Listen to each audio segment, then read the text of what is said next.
All right, Matthew Liberatore on the mound today for the Cardinals. He uses a lot of four seams and sliders, has a 1.13 whip, a 3.82 ERA. Pretty decent over the course of the year with a really low walk rate at just 3.6%. That same strategy, you attack the zone and the defense can play fantastic behind you and protect you. So we are about to get underway. If you can look at the lineups, it is Bichette, Vladimir Guerrero Jr., Alejandro Kirk has moved to DH for today, so that means Heineman is behind the plate for the Blue Jays. And the Cardinals have Nootbaar back in left field. He'll be leading off again today, with Pozo behind the plate in this one. Herrera's still going to be playing DH. So the lineup order is Nootbaar, Wynn, Herrera now. It means Donovan's getting the day off. Contreras, Burleson, Arenado, Gorman, Pozo, and Scott. So Gorman batting 7th. He'll be playing second base. And Nootbaar is in left. So Donovan gets the day off. And Liberatore is on the mound. First pitch from Liberatore to Bichette is up and away. But he fouls it back. It's 0-1.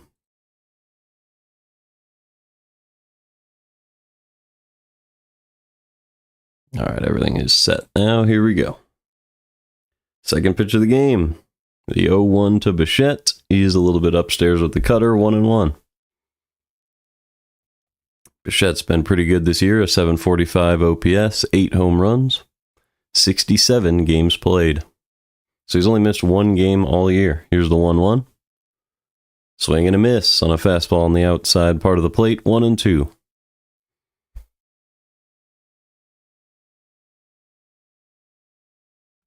Cardinals are sticking with Burleson in right field. Hopefully that doesn't bite him on the defensive side. Pozo behind the plate today, with Gorman at second, Wynn at short, Arenado at third, and Contreras at first. The 1-2. Swing and a miss. Down goes Bichette. He could not hold back his check swing there. And Liberatore already has a strikeout, the first hitter of the game.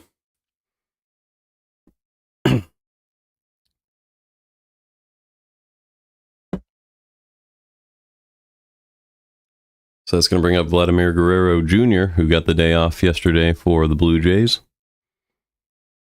He's been pretty good this year, an 801 OPS.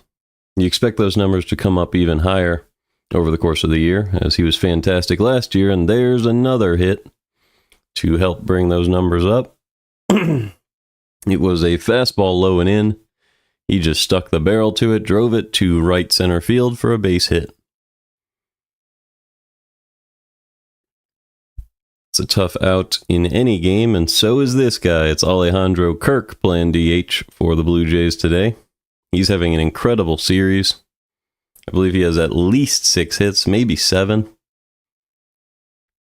And has absolutely crushed the Cardinals. A couple of home runs as well in this series. So here's the first pitch from Liberatore to Kirk. Missed downstairs with the changeup, 1-0.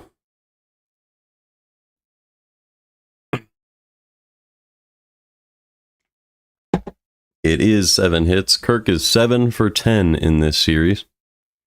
Here's the 1-0 pitch. Taken at the top of the zone for a strike, 1-1.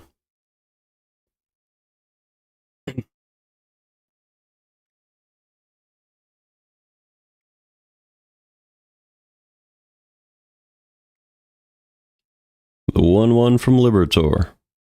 He's a little bit low with the changeup, 2-1.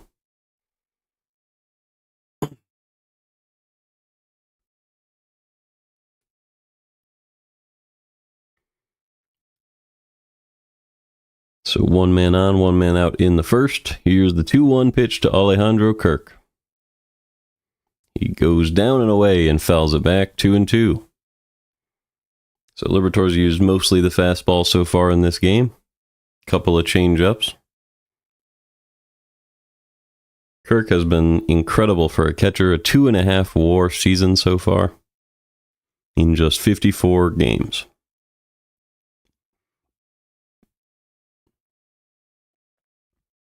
Kirk is ready. Here's the 2-2 pitch from Liberatore. Up and in with the slider, popped up into center field. Victor Scott is there, and he makes the grab. 2 outs now, and that's going to bring up George Springer. So a lot of good righties in this lineup. The Blue Jays starting with 4 of them in a row against Liberatore. And that doesn't even include Clement, who is going to be coming up next as well.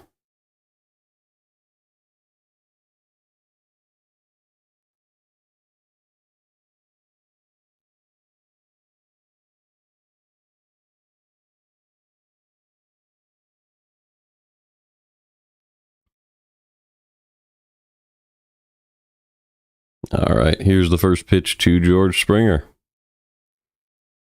Way downstairs with the sinker, 1-0.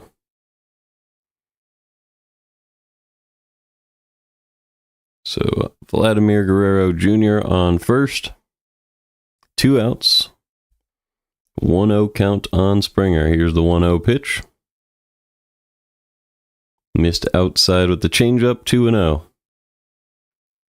Liberatore with that low walk rate is trying to settle into this one with a low pitch count. Keep putting it in the zone. Going down 2-0 is not his typical style. Let's see what he can do to get back in this one. The 2-0 pitch to Springer. Right down the middle, popped up. Easy play on the right side of the infield, called by Gorman, and he makes the grab. So we go to the bottom of the first, still scoreless in St. Louis. Nootbaar, Wynn, and Herrera due up.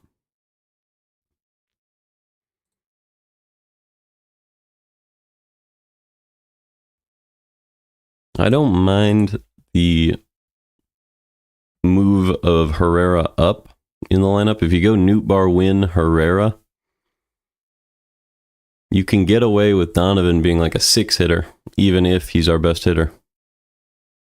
But Nootbaar does need to pick it up, as he's been struggling a lot recently. The expected slug way down, expected batting average way down from where they were early in the year. Still playing a good left field.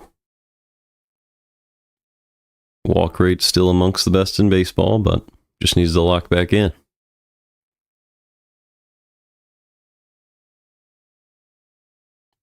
The other thing everybody would love to see is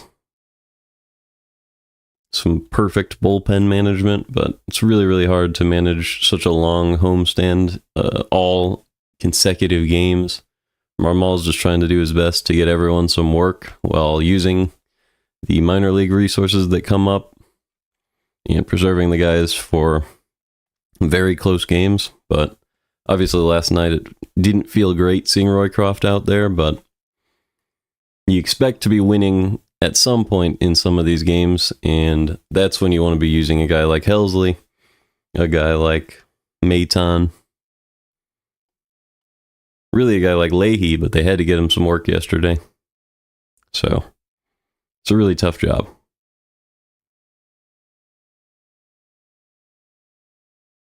Oh yeah. While we're at it, let's take a quick look at Lauer right before this first pitch.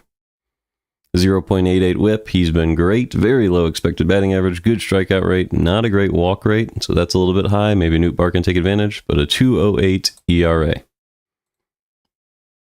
So here we go. What the heck happened there?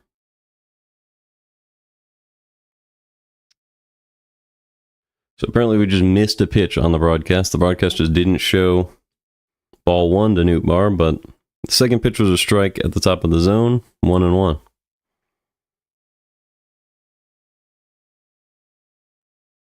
So here is the 1-1 pitch.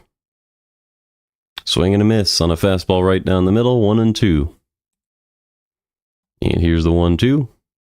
Swing and a miss at the top of the zone, and down goes Nootbaar. So Lauer is able to get Nootbaar early. 1 man out with nobody on, and that'll bring up Mason Wynn. It is Straw in center, Clase in left, Springer in right, with Clement at third, Bichette at short, Schneider at second, Guerrero at first, and Heineman behind the plate.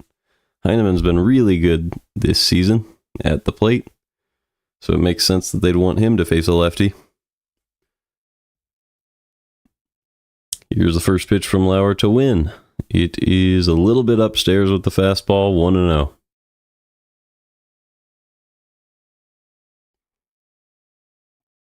Win looking to be the first base runner of the game for the Cardinals. The 1-0 pitch is in there for a strike, low and in. Really good pitch there. 1-1.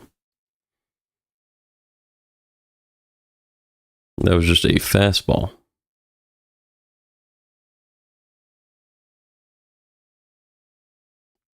The 1-1. Check swing. Did he go around? No, he didn't. 2-1 on Win. That was a changeup, low and away.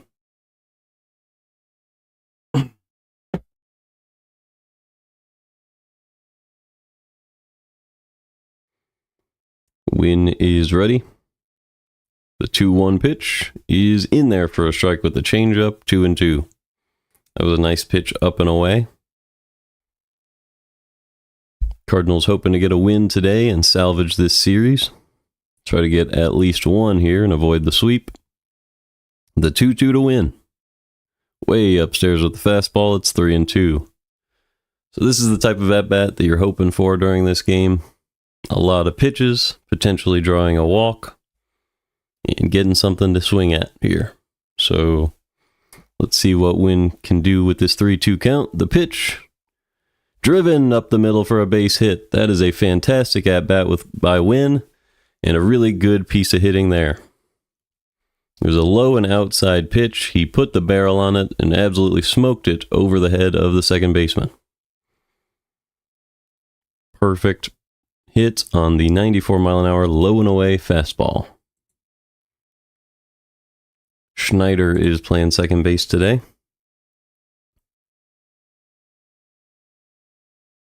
So Win on first with one out, and that'll bring up Ivan Herrera. Herrera hitting .325 this year, a .958 OPS. First pitch to him. Up and in, and ooh, they're going to call that a strike. It's 0-1.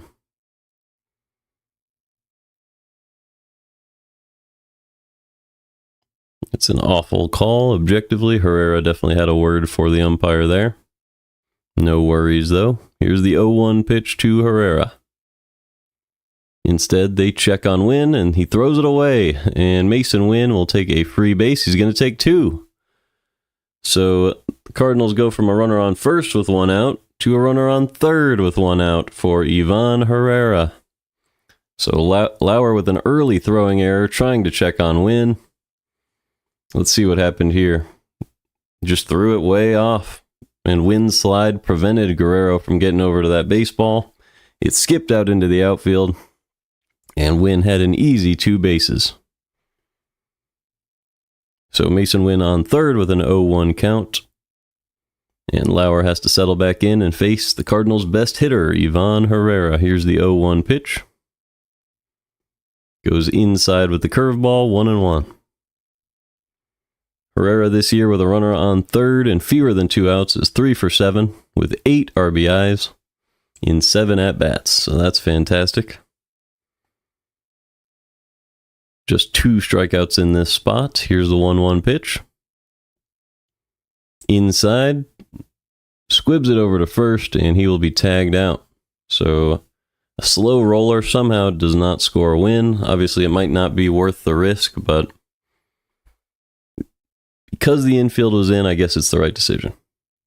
So that'll bring up Ivan Herrera. That'll bring up Wilson Contreras as Herrera walks back to the dugout. Contreras hit a huge home run last night to put the Cardinals back within one. It was a 434-foot blast, but the Cardinals could not capitalize on that, so hopefully he can capitalize on this situation with a runner on third. Here's the first pitch from Lauer. Low and inside curveball, perfectly placed on that corner. It's 0-1.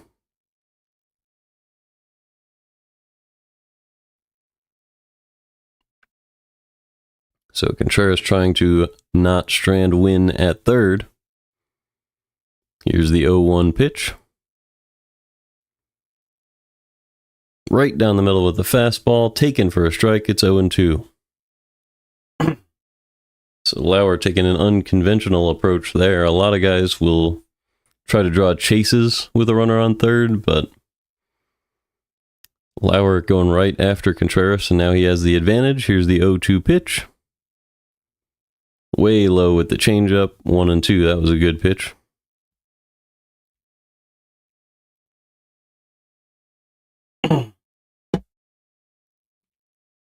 But an even better take by Contreras. Let's see if he can stay locked in. Here's the 1-2 pitch. Way inside with the cutter, 2-2. That was probably the first non-competitive pitch of the at-bat, maybe of the game for Lauer. So it is 2-2 with Wynn on third and 2 outs in the first. Big opportunity for Contreras. Let's see if he can give the Cardinals an early lead. The 2-2 pitch. Driven up the middle for a base hit, and Contreras delivers. So Mason Wynn will score, and the Cardinals lead 1-0. That is why the Cardinals felt comfortable not sending Wynn on the Herrera groundout. You have Wilson Contreras behind him, who's been on fire, and he delivers again here. A fastball right down the middle. Can't put it right there for this guy right now. Easy base hit up the middle, barreled it up. 1-0 lead with Contreras on first, and that will bring up Burleson.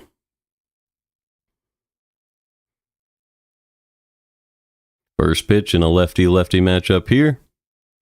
Curveball up and in, perfectly placed for a strike. It's 0-1. So far, when Lauer has missed, it's been right down the middle. So you gotta hope he continues to make mistakes like that. 2 outs. Here's the 0-1 pitch to Burleson. Up and in, popped up. Playable at short. And Bichette makes that catch, so we'll go to the second, but the Cardinals lead 1-0 on a RBI single from Wilson Contreras. So it'll be Clement, Schneider, and Straw.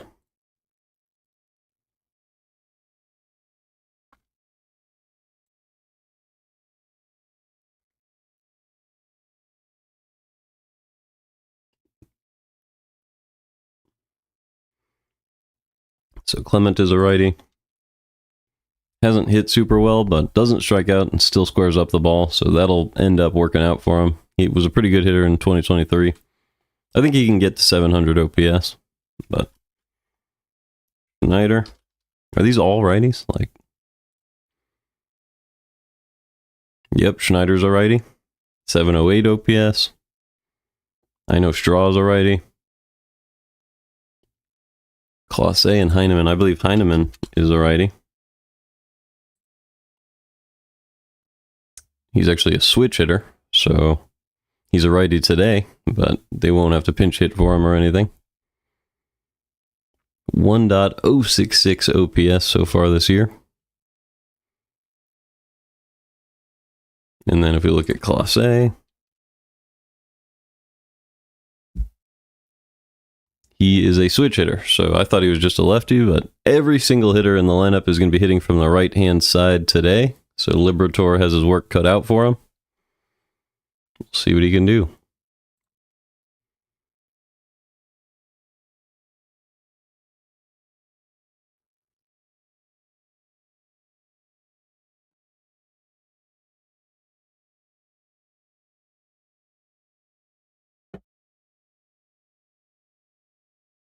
I think it's a little bit of a mistake to put Heineman at 9 and Clase at 8, as Heineman is a much better hitter, so he could drive in a guy like Straw. And then Clase, he's really, really fast, so if you get him on base, you'd want him to be able to steal for a guy like Bichette or Guerrero. But I understand the on-base approach, I guess, if you go Heineman get on base in general, and then you have Bichette, Guerrero, Kirk, and Springer, so I see that. First pitch missed to Clement. It's 1-0. Here's the pitch. Up and in. Smoked high in the air to left field and off the wall. So that one on a hop. It's going to be an easy double for Clement. And the Blue Jays start the second with a runner in scoring position. That was just a fastball that Liberatore left right over the middle of the plate, and Clement was able to turn on it and barrel it up. That one skipped off of the wall, off the car shield sign, and there's a runner on second with nobody out for Davis Schneider. Here is the first pitch to him. Fastball low and away, but fouled off, 0-1.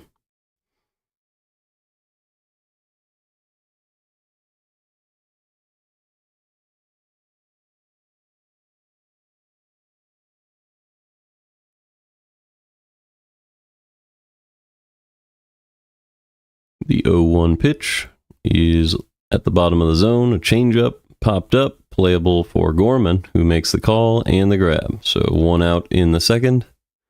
Schneider pops out. Clement still on second base.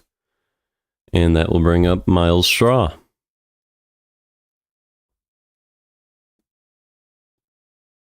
Straw is the center fielder for the Blue Jays. 268 average, 647 OPS. Really nice defensive piece. Let's see if Liberatore can keep it on the ground here. He steps off.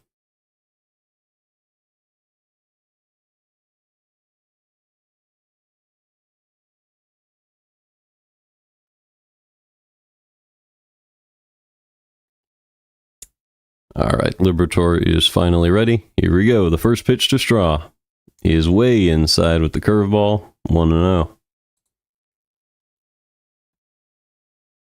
Everybody's ready again. The 1-0 pitch to Straw. Fastball right down the middle, fouled off the other way. He was a little late on that, 1-1.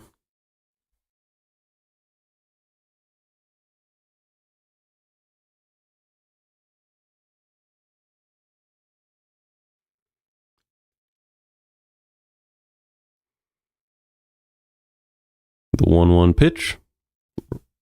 Cutter inside, fouled the other way once again. It's 1-2. The NL East teams are ahead today. The Phillies are ahead 6-1 at home against the Cubs, and the Braves lead the Brewers in Milwaukee 3-0. The 1-2 pitch. Low and in, pulled high in the air to left field, but it is foul. That was about 20 feet away from being a home run for Straw. But instead, it's a 1-2 count. So Clement is still on second base with 1 out. The Cardinals still lead 1-0.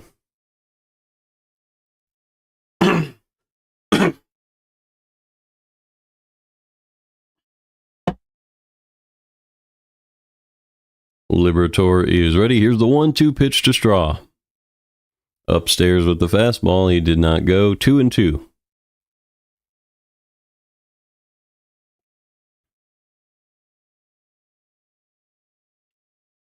Straw is hitting .281 with runners in scoring position this year. No home runs, but 10 RBIs in these spots. Here's the 2-2. Ground ball foul, still 2-2.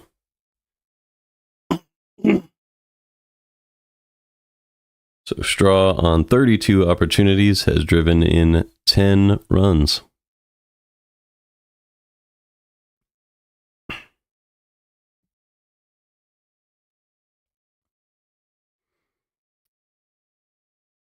Liberatore's ready. Here's the 2-2 pitch. Up and away, driven to first base, but a good play by Contreras to scoop that one up. That'll move Clement over to third. And there's 2 outs in the second, so that's going to bring up Jonathan Clase. Clase is a switch hitter, does have a home run in this series, his first of the year. That came against Ryan Helsley to save the day for the Blue Jays.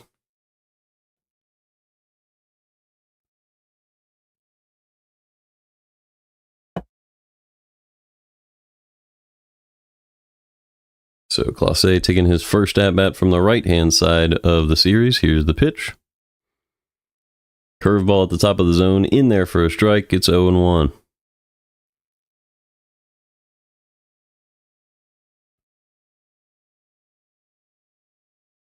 Two outs, runner on third here. Liberatore trying to protect a 1-run lead. Pitch 26 of the game for him. The 0-1 to Clase.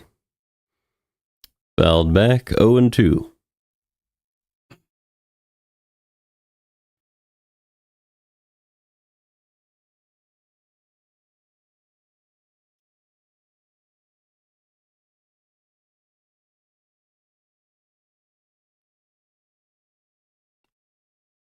Here's the 0-2 pitch. In the dirt with the slider, 1-2. Poza with a good block there.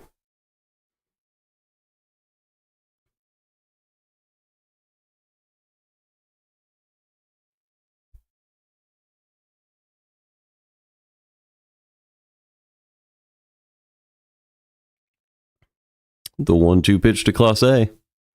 Swing and a miss on a curveball low and in. Great pitch from Liberatore, and we go to the bottom of the second. Still 1-0 St. Louis. Arenado, Gorman, and Pozo due up. Arenado's been having a good series.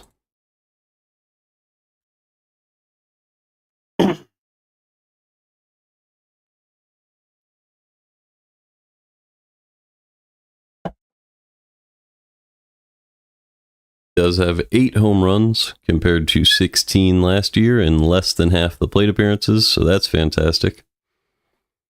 But the OPS at just 698 is a little bit below what he did last year and well below what he did in 2023.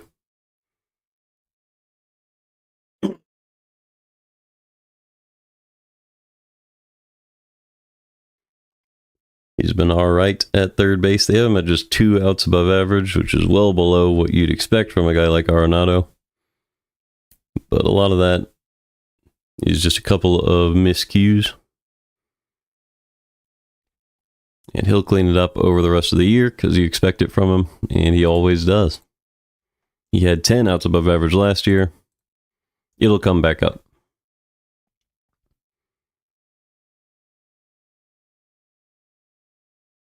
I will be right back.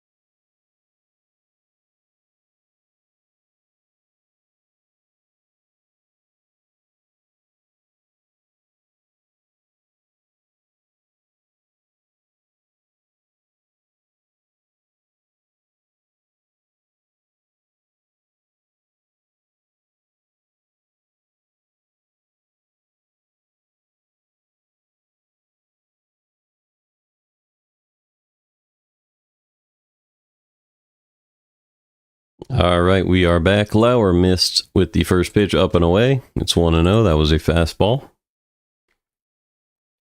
Lauer is at 20 pitches without recording an out in the second so far, so not too bad by the Cardinals. Here's the 1-0. Up and away. Catcher did not catch it, so he didn't get the call. 2-0.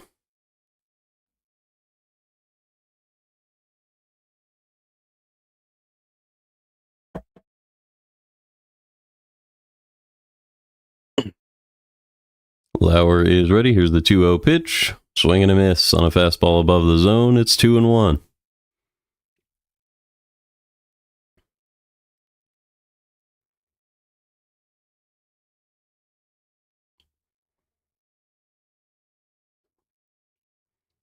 Two-one pitch to Arenado. Low and in. He pops it up. Playable in center field for Straw.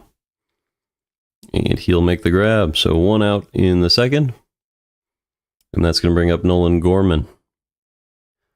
Another lefty-lefty matchup. Gorman getting to play a lot this series, as Donovan was injured recently.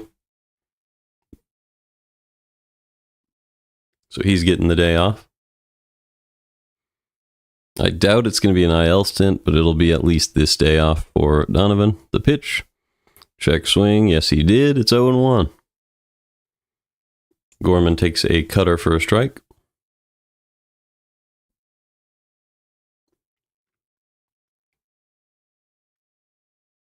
The 0-1 pitch. Driven in the air to center. Straw is there. and he'll make the grab. So 2 outs now, both fly balls to center, and that'll bring up Yoel Pozo. 2 outs, nobody on. I believe it's pronounced Joel Pozo, but it's just a difficult name to pronounce, given the way it's spelled. Joel. Maybe it's pronounced kind of like Joel, but it's a little different than that. Oh well, whatever. Here's the first pitch. Fastball at the top of the zone with I guess it's a cutter. Was able to drop in there for a strike. It's 0-1. That one was just 88 miles an hour. The 0-1 pitch from Lauer to Pozo is in there for a strike with a changeup that time, 0-2.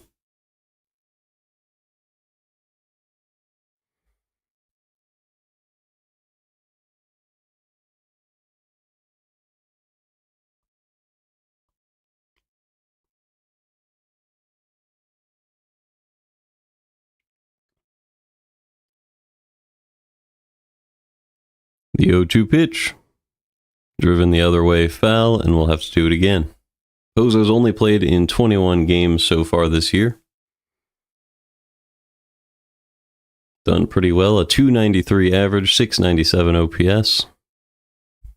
1 home run, 5 RBIs. Here's the 0-2. Way low and in with the cutter, 1-2.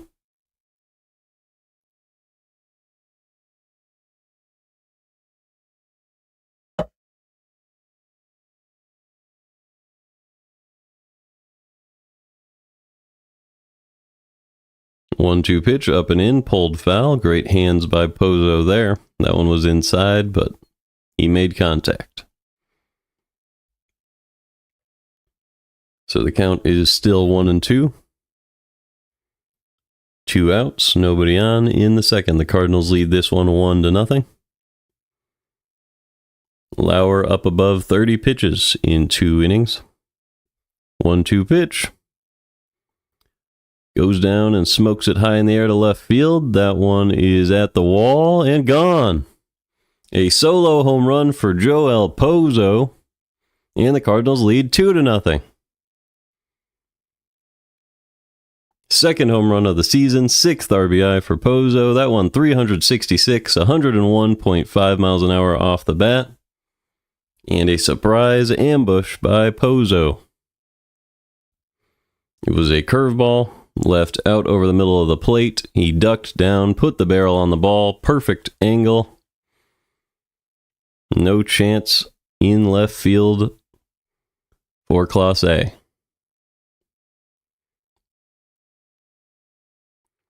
So with a 2-0 lead, that's going to bring up Victor Scott, who takes ball 1 low and away. A fan also made a nice grab on that home run. He's telling all his friends about it. The 0-1 pitch is in there for a strike with the cutter, 1-1. Cardinals catcher position refuses to let you down this year. 2-0 lead. Next pitch to Scott is a foul tip on a check swing way above the zone. Tough luck for Scott. It's 1-2.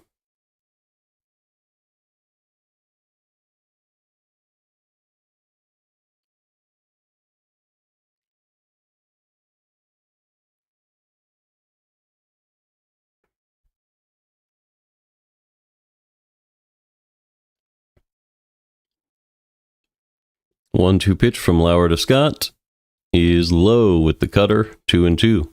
Scott was thinking about bunting there, which is risky with 2 strikes.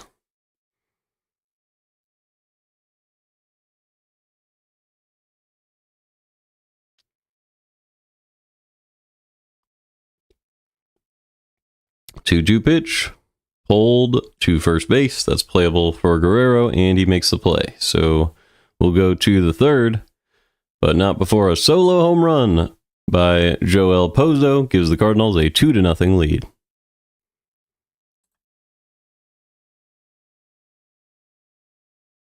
So it'll be Heineman, Bichette, and Guerrero. Let's take a look at Heineman's numbers. We already looked at them a little bit earlier. Switch hitter, really nice hitting so far this year. Pretty good at the catching position as well.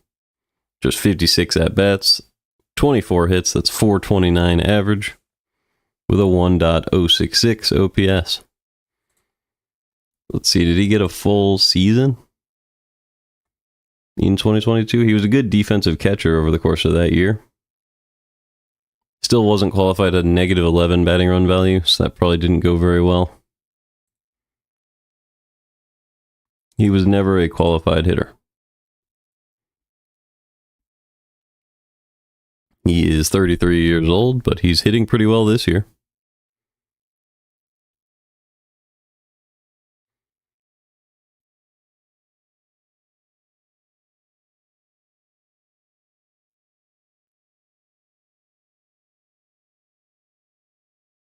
I will be right back.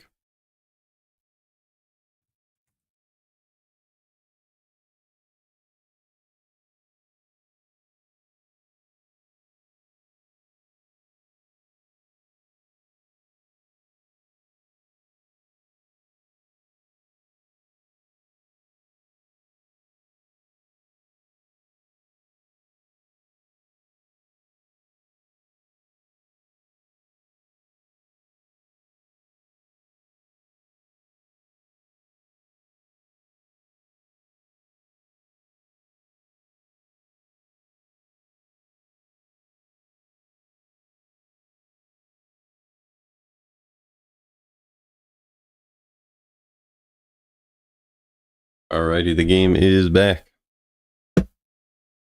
Pozo getting some shine here behind the plate as Liberatore gets ready to face Heineman. First pitch is outside with the fastball, 1-0. That's the reason Pozo has kept his roster spot so long. Despite the Cardinals having a couple of catchers, the 1-0 pitch is in there for a strike, 1-1. The other very important piece of information is that Pedro Pajes is a good second baseman, and you can't tell me otherwise, so you don't really need an extra one from the right-handed side. Here's the 1-1. Curveball pulled foul, 1-2.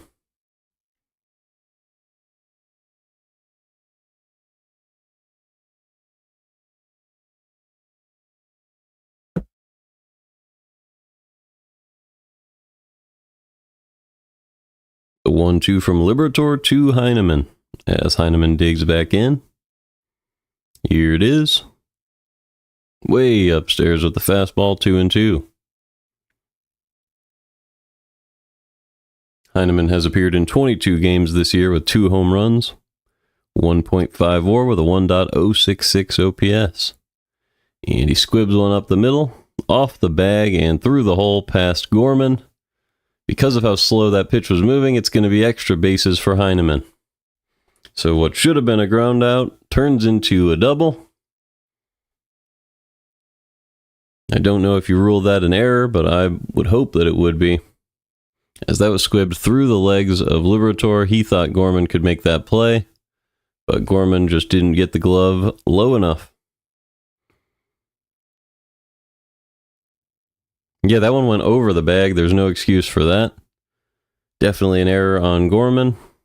So Heineman is on second with nobody out, and here's the first pitch to Bichette. It's in the dirt, 1-0.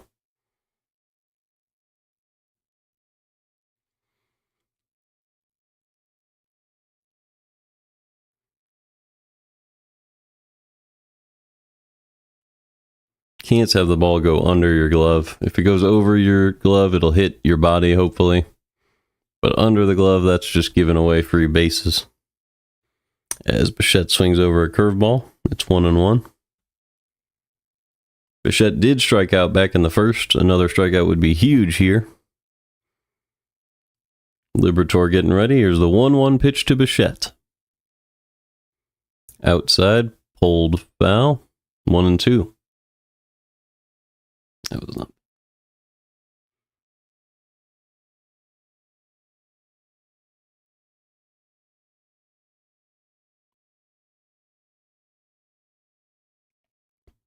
So Liberatore putting in a lot of work so far in this game, but has still yet to allow a run. Here is the 1-2 pitch to Bichette.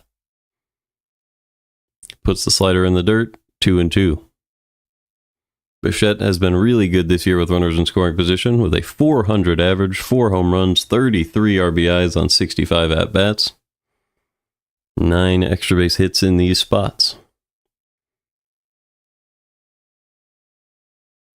Here is the 2-2 pitch from Liberatore. Swing and a miss on a curveball below the zone, but he got a piece of it. And Pozo was unable to hold on, so it's still 2-2.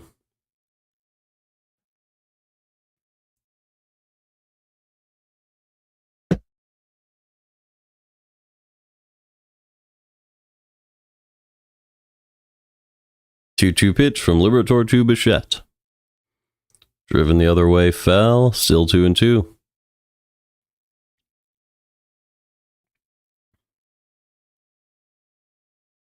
Cleveland does lead Cincinnati 11-2 in the free game of the day.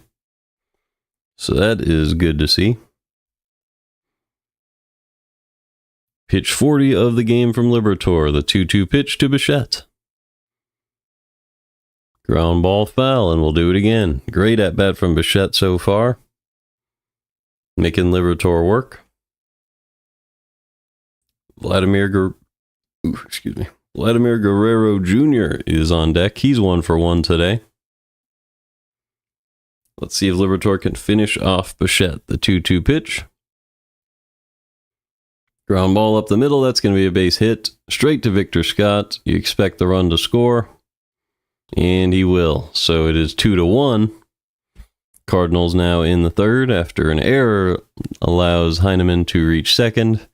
And Bichette is able to drive him in. Continues to produce with runners in scoring position.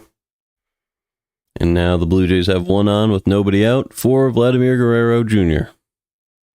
That pitch was a curveball on the outside part of the plate. Bichette waited for that thing to travel, put the barrel on it, and drove it right up the middle.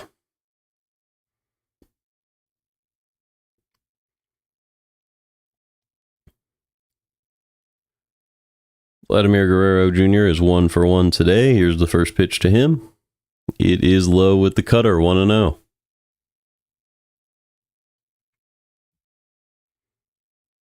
He is a little bit of a double play candidate if he can throw the right pitch. Liberatore is ready. The 1-0 pitch. Instead, he checks on Bichette.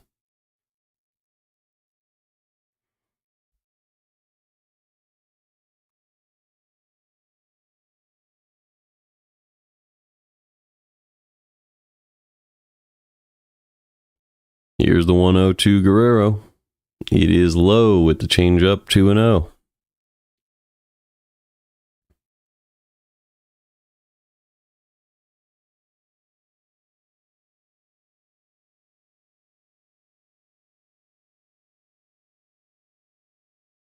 Let's see if he can find a good place to put this ball. Here's the 2-0 pitch. Changeup at the bottom of the zone for a strike, 2-1. Throw too many changeups, a guy's eventually going to swing down at the ball. Maybe they could take advantage of that and make him pop up. Here's the 2-1 to Guerrero. Curveball outside for a strike, 2-2.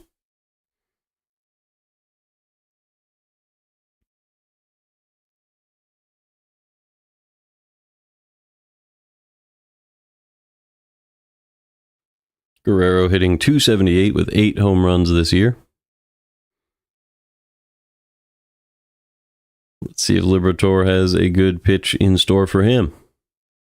The 2-2 pitch. Change up in the dirt. It is 3-2, so he'll have to throw a good pitch here. With nobody out in the third.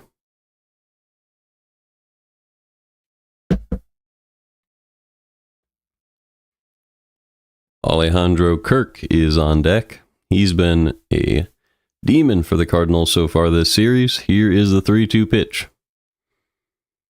Ground ball. Over to third. Arenado to second for 1. Gorman with the turn, but he's safe. Guerrero Jr. beats it out with some good hustle there. There's one out with him on first now, and that'll bring up Alejandro Kirk. He was somewhat of a slow roller to Arenado. He made a good turn, but Gorman just could not get Guerrero.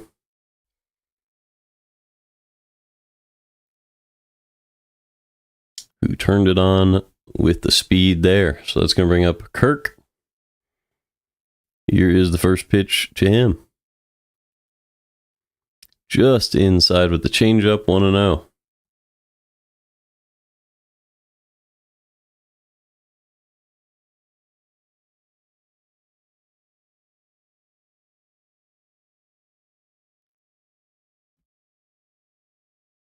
The 1-0. Up and away with the fastball, fouled back, 1-1.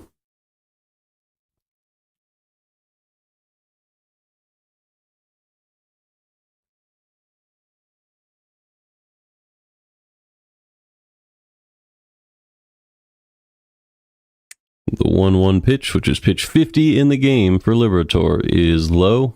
2-1 on Alejandro Kirk.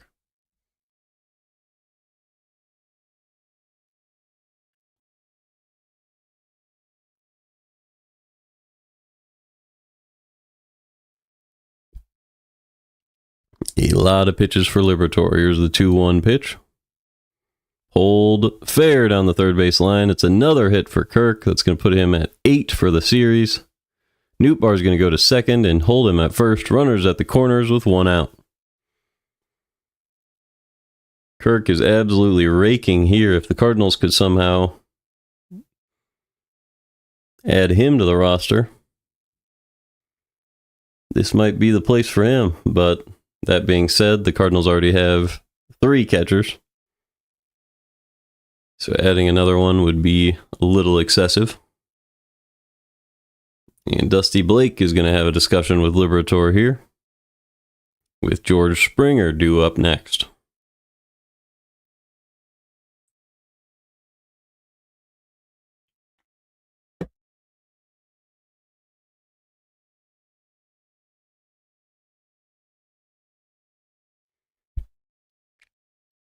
If he makes a good pitch here, he could get out of this with just the 1 run of damage.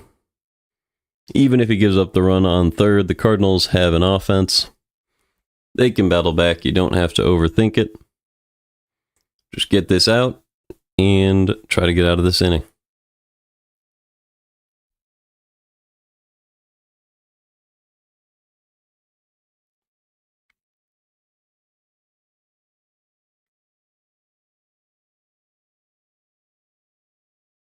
Cardinals are playing Springer to pull.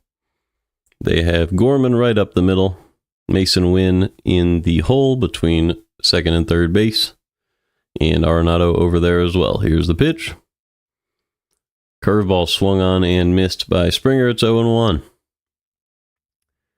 Springer has driven in 6 with a runner on third and fewer than 2 outs, which is not super effective in 11 at-bats. Here's the 0-1. Smoked into the air in center field. That's definitely deep enough to drive in the run as Victor Scott makes the catch. It is a sac fly, and Guerrero scores. So it's 2-2 in the third, and that'll bring up Ernie Clement.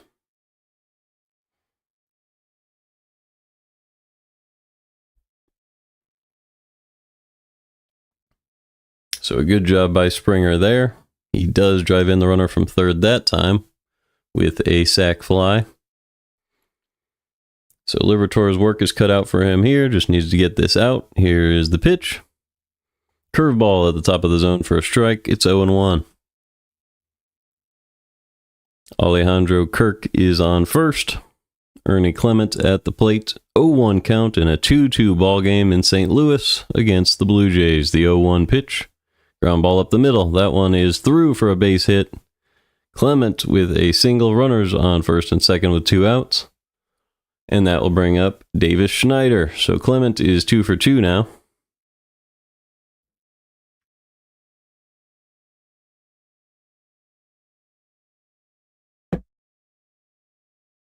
A lot of hard hit baseballs up the middle in this game. Maybe these afternoon games allow the hitter to see the ball clearly. As the first pitch is a cutter above the zone, fouled and out of play. 0-1.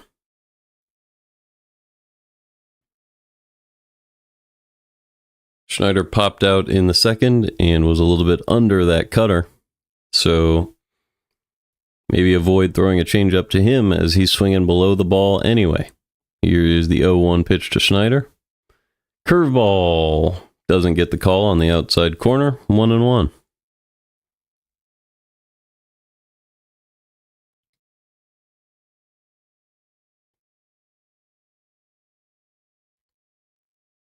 The 1-1 pitch is up and in, fouled off. 1-2 now on Schneider.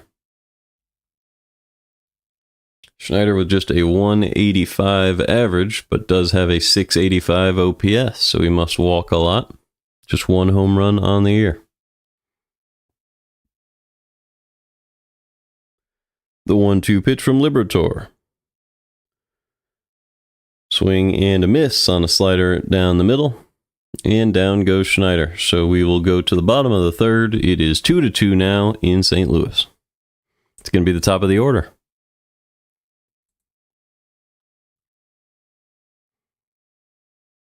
So let's see how hitters should be attacking Lauer now that we've seen him one time through. Cardinals are doing a pretty good job so far. And you can see the walk rate isn't perfect, but the barrel rate is also really bad. Gives up a lot of hard hit baseballs, so really you can attack him any way you want. You just need to make good contact with the ball. You can see that from last year, or I guess 2023. He was not a very effective pitcher, had -20 pitching run value with a 1.67 whip and a 6.56 ERA.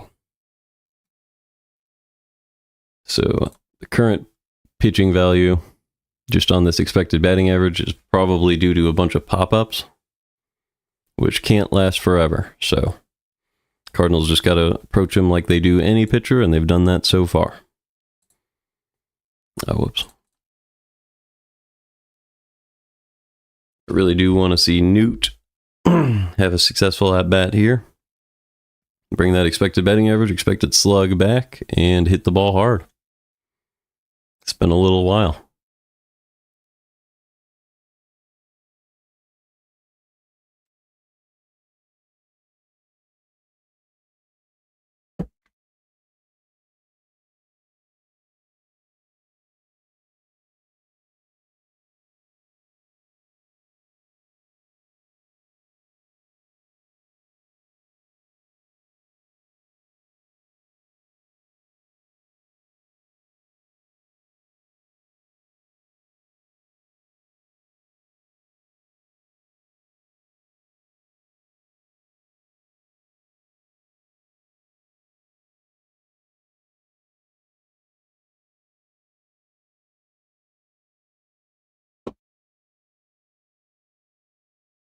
First pitch to Nootbaar was fouled back. That was a fastball up and in. It's 0-1.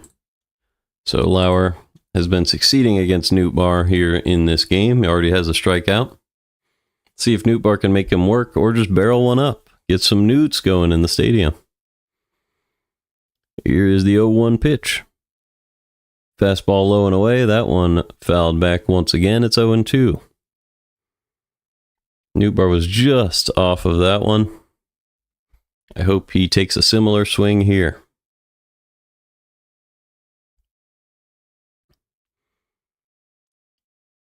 Here's the 0-2 pitch from Lauer. Way down with the curveball, 1-2.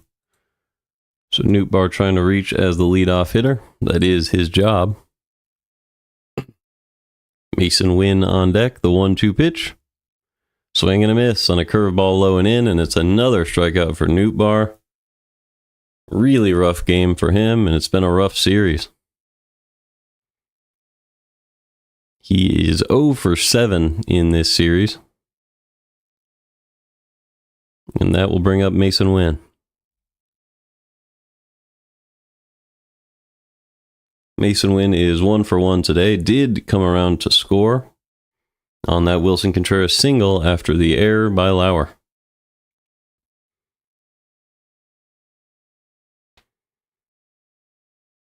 First pitch to Wynn. He is inside with the cutter, 1-0. Wynn thought about bunting there.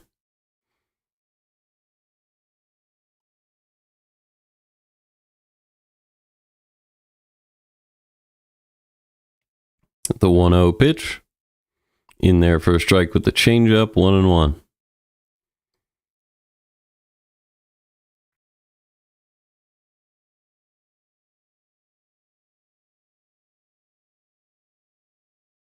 The 1-1 pitch to Wynn. He is fouled back with a cutter at the top of the zone, 1-2.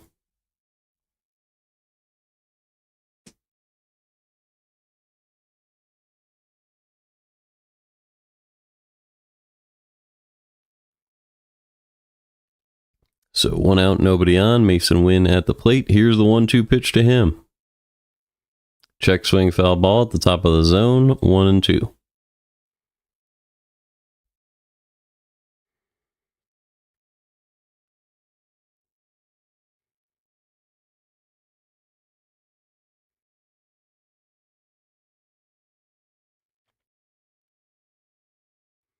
The next pitch. Pulled foul. Good job by Wynn to continue to stay alive in this at-bat. Really making Lauer work. Lauer is at 45 pitches on the day. Him and Liberatore will probably not go more than 5 or 6 innings in this one. The 1-2 pitch. Driven in the air to center. Playable for Straw, and he'll make the catch. So 2 outs. That'll bring up Ivan Herrera. Herrera is 0 for 1 today with a soft ground out to first.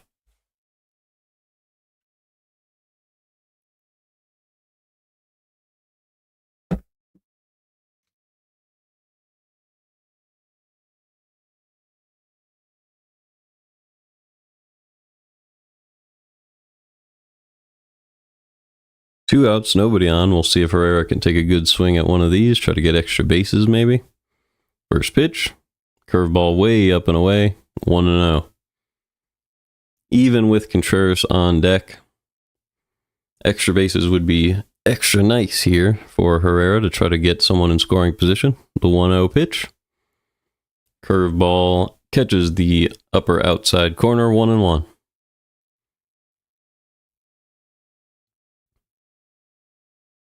But a single could set up a Contreras homer, so that is another option. The 1-1 pitch. Outside, 2-1. And a walk could do the same. We'll see if Lauer gives Herrera something to hit here. Pitch 50 of the day for Lauer. The 2-1 to Herrera. Inside, 3-1. That one was a cutter. Just cut a little bit too much. Herrera is ready for the 3-1 pitch. And here it is. Just above the zone with the cutter, and that is ball 4. So Herrera draws a walk. He's a base runner for Contreras now in the third. Contreras has been fantastic recently, hitting above 333 over his last 8 games or so. Also has a home run in the series and a nice base hit today.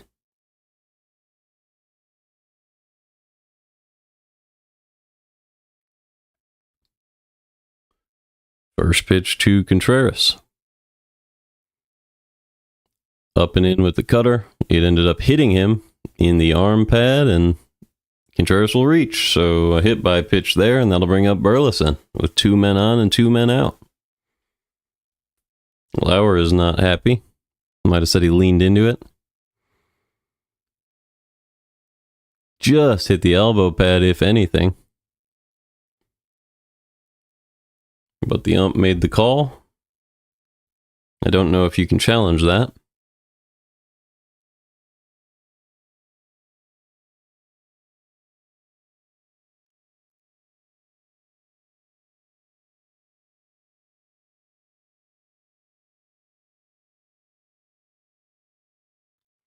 So Contreras on first. Herrera on second. Here's the first pitch to Burleson with 2 outs. Up and away with the cutter. It's 1-0. Big chance for Burleson to give the Cardinals the lead here. A runner in scoring position. 2 men on here in the third.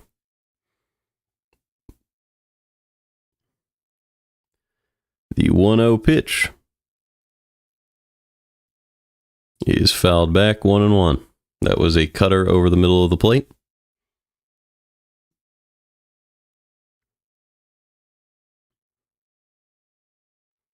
Burleson has 5 home runs on the year, 20 RBIs with a .296 average.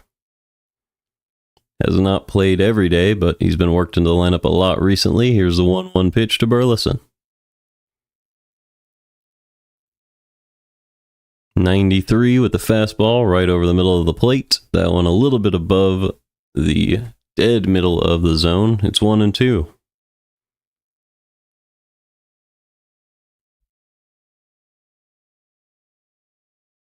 So Burleson trying to have a hero at bat here as a lefty-lefty.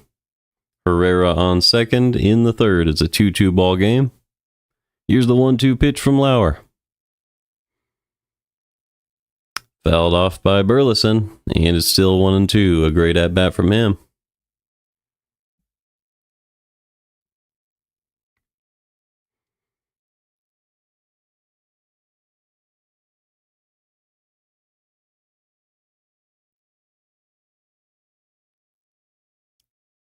Another 1-2 to Burleson. The pitch is low and away with the cutter, 2-2.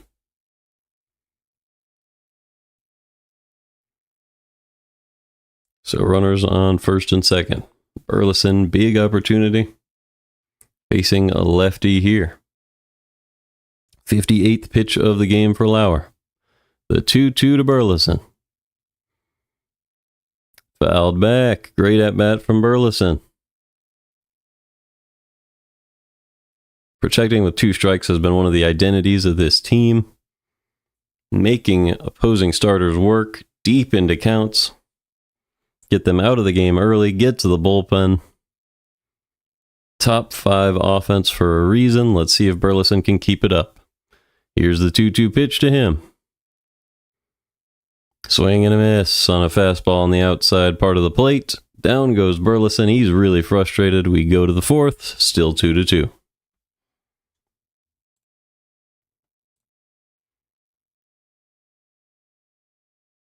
Straw, Clase, and Heineman.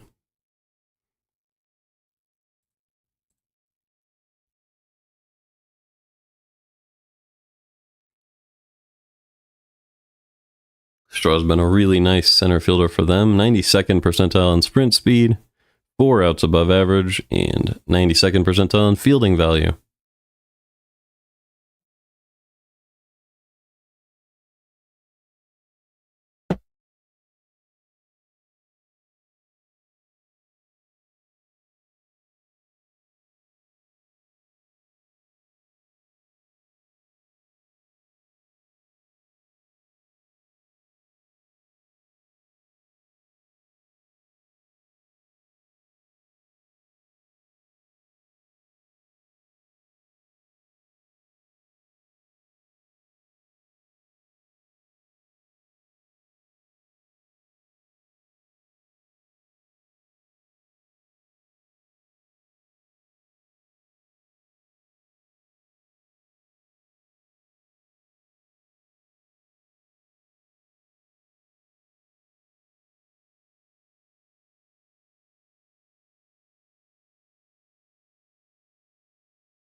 Righty.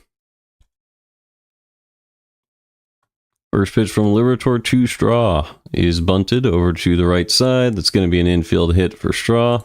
Great bunt, and there's one man on with nobody out in the fourth. There was no way to field that because Liberatore could not have gotten to the bag in time. If Contreras tried to charge, he was too far out for the catcher to make a play. It was just a great bunt. So Straw is on first. That'll bring up Class A. With one man on and nobody out. First pitch from Liberatore. He's in there for a strike with the fastball, 0-1. Class A looking to bunt once again. Class A struck out his last time up. That was the second inning. But now he has a man on. Here's the 0-1 pitch.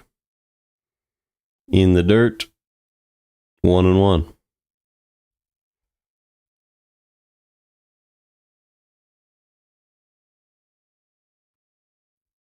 Liberatore has 3 strikeouts so far today. The pitch count is at 62 for Liberatore, just 59 for Lauer, which is about the same. The 1-1. Instead, Liberatore checks on Class A. So each pitcher has had about the same game so far, but the Cardinals have walked more and the Blue Jays have hit more. The 1-1 is in the dirt, 2-1.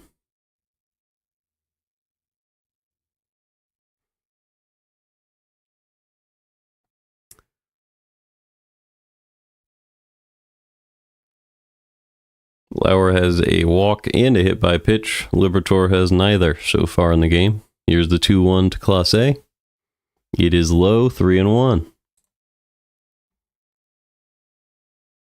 So he'll have to throw a lot of strikes here to avoid walking a man. Heineman is on deck. It is 3-1 on Class A with a man on and nobody out in the fourth. Here's the pitch. It is low. That's ball 4. So Liberatore walks his first man of the game. And doesn't allow the defense to help him out that time. 2 men on, nobody out. Here comes Heineman. Heineman is 1 for 1. But really, he's 0 for 1 on an error. And they actually did correct the score. So 0 for 1 with a run scored on a 2-base error.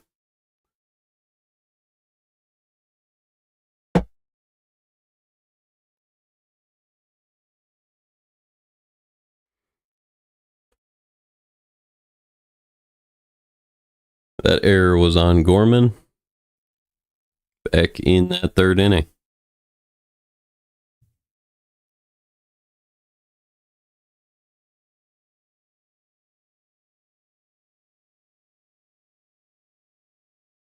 So it is Heineman, then the top of the Blue Jays order with 2 men on here and nobody out.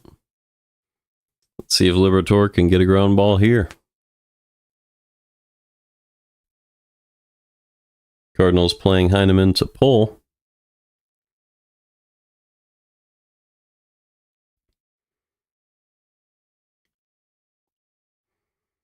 Let's see what happens here. First pitch. Instead, Liberatore is going to check on the runner at second. So that's the first disengagement.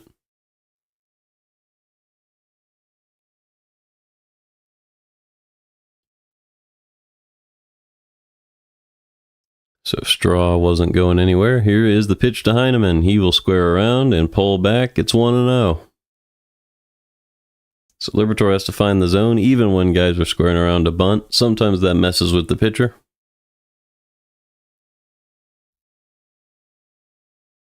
Contreras was playing really far up there. Potentially to field a bunt. The 1-0 pitch. It is low again with the fastball, 2-0. The bunt square around is really messing with Liberatore.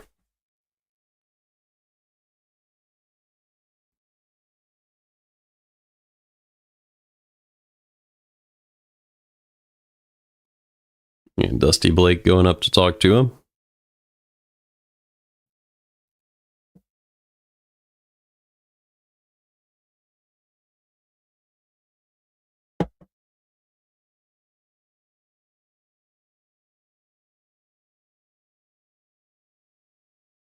I imagine that discussion is just kind of like, take your out if they're going to give it to you. Even if they square around, you kind of have to imagine he's not there. Just put it up in the top of the zone. Hope he pops it up. But if he gets the bunt down, he gets the bunt down. You really just need to take your out. And don't forget to cover first base. So those are all the things for Liberatore to remember. Here's the 2-0 pitch.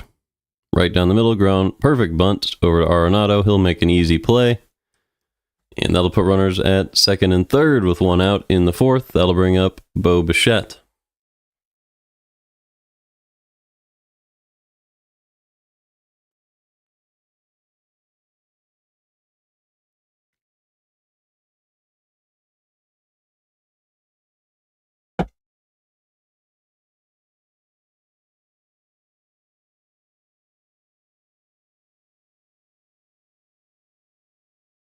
First pitch to Bichette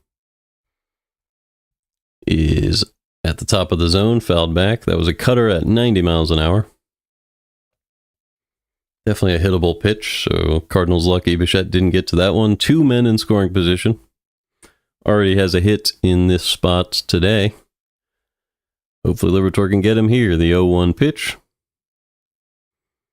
Slider low and away, driven in the air to center. Burleson makes the catch, cutting off Scott, but 1 run scores on a sac fly, and it's 3-2 Blue Jays in the fourth. So, a couple of manufactured runs by the Blue Jays today.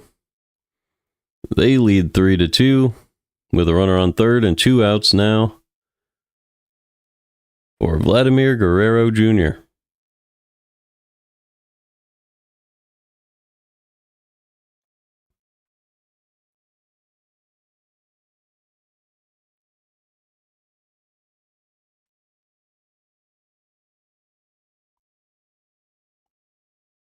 First pitch to Guerrero is a swing and a miss on a curveball inside. It's 0-1.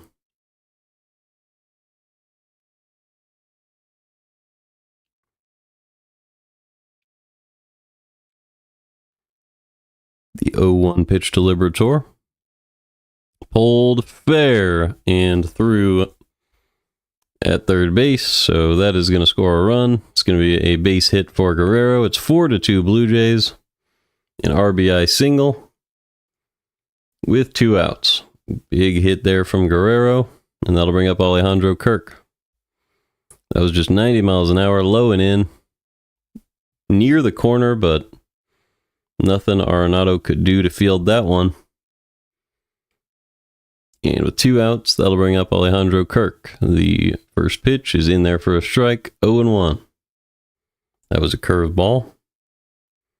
Kirk has been incredible for the Blue Jays this series. He's 8 for 12 with 2 home runs in the series. 4 extra base hits. Here's the 0-1. Sinker outside, fouled back. It's 0-2.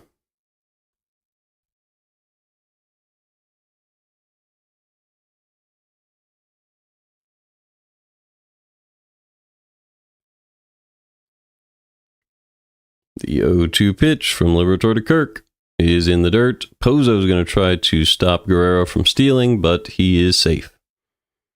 You got a fantastic jump on Liberatore there. It wasn't even a bad throw from Pozo, but just no chance. So Guerrero on second. 1-2 count with 2 outs. Here's the pitch to Alejandro Kirk. Swing and a miss.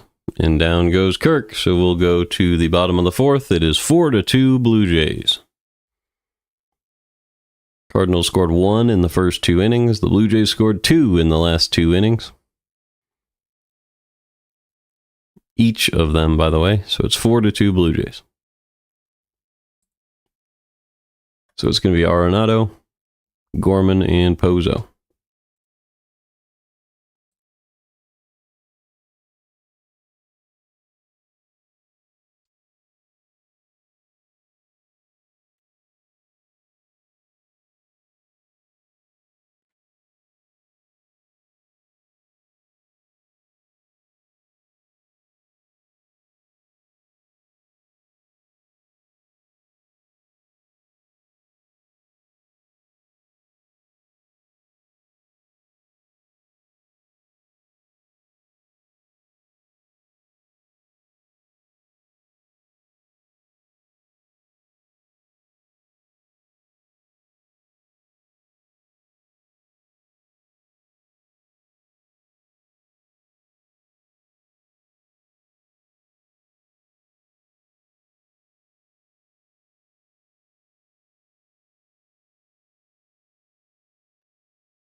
Alrighty, so Lauer coming back out.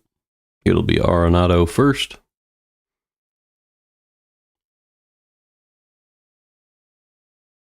Arenado, Gorman, and Pozo. So a guy like Lauer, you can still hit the ball hard against him. This is a game you can definitely win. Be a great time to start to come back in this one.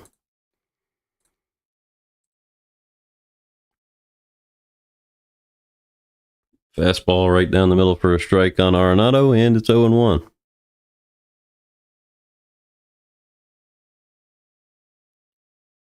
Pitch 61 from Lauer, the 0-1.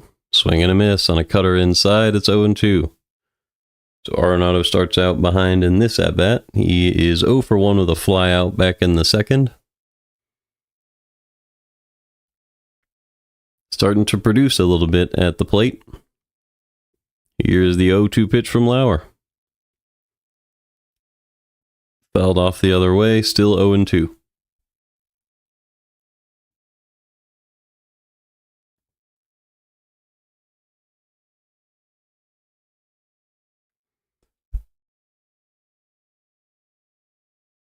Let's see if Arenado can battle back and maybe reach here. The 0-2 pitch again. He is driven to right field, but playable for Clase. Sorry, that's Springer. Playable for Springer, 1 out. Clase is in left, Straw in center.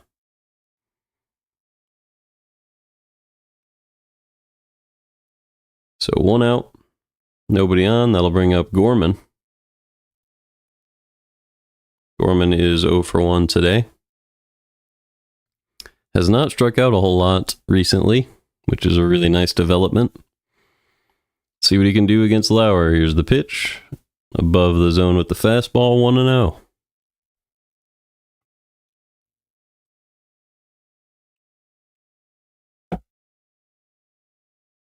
Gorman does have a 701 OPS this year. The 1-0 pitch is fouled off. He threw his bat. 1-1.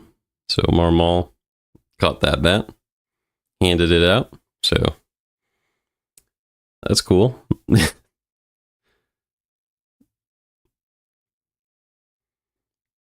Marmol caught that bat off of the net. Nice play by him. So he's our coach and a player today, I guess. 1-1. Gorman lined out his last time up, back in the second. Looks to be more like his 2023 form, if he can keep it up. Here's the 1-1 from Lauer. Low and in, fouled back, 1-2.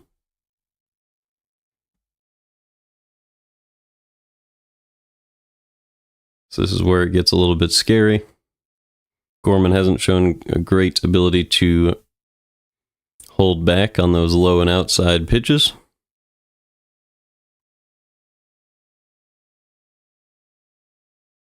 The 1-2 from Lauer is a swing and a miss on a curveball, low and outside, and down goes Gorman. So there's the strikeout that we all did not want to see, and that'll bring up Joel Pozo, who hit a home run his last time up.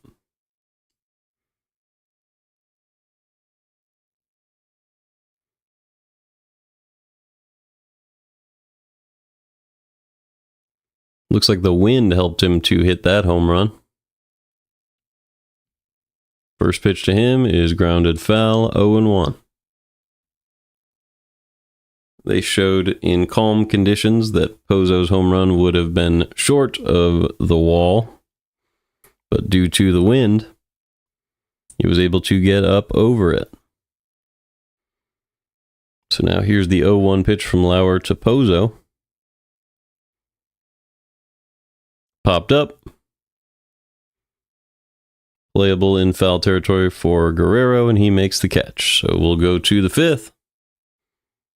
It is 4-2 Blue Jays in St. Louis tonight, trying to come back and avoid a sweep. It will be Springer, Clements, and Schneider.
Alrighty.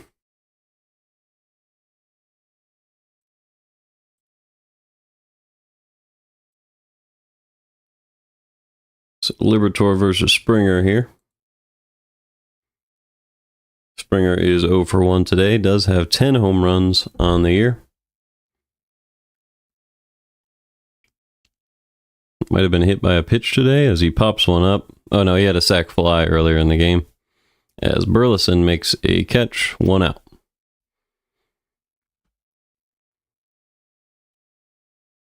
That was just a fly ball to right field. So that's going to bring up Ernie Clement, who is 2 for 2 today. Couple of nice hits. First pitch from Liberatore to him is a curveball above the zone, 1-0.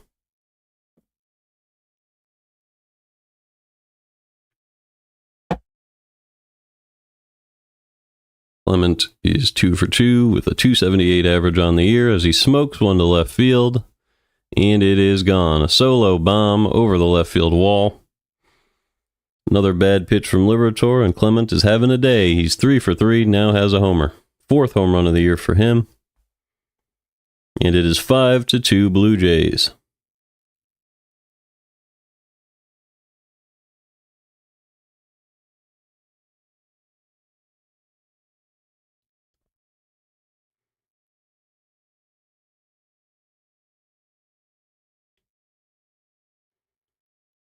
Just a fastball, missed the spot that Liberatore was going for.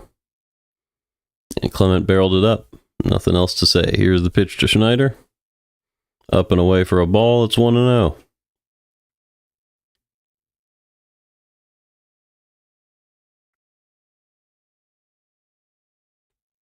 Second pitch. Up and away again with the changeup. It's 2-0 on Schneider.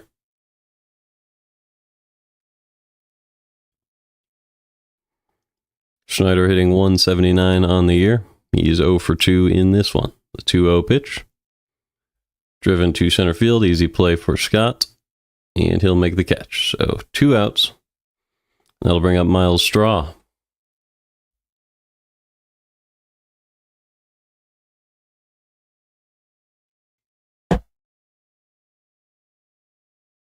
Straw is 1 for 2 with a bunt single. Did come around to score later in that inning. The Blue Jays are up at second in the AL East. Here's the pitch. Upstairs against Straw, 1-0.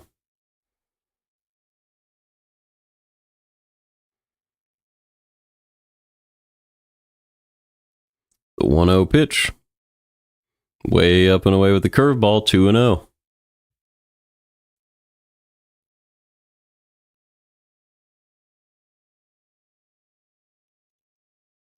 Liberatore at 84 pitches, so this may be his last inning.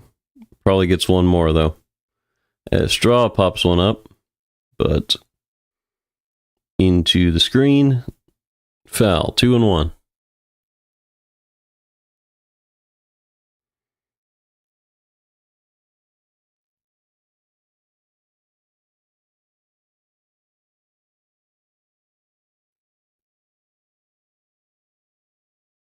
Here's the 2-1 pitch to Straw. Popped up. And out of play again. It's 2-2.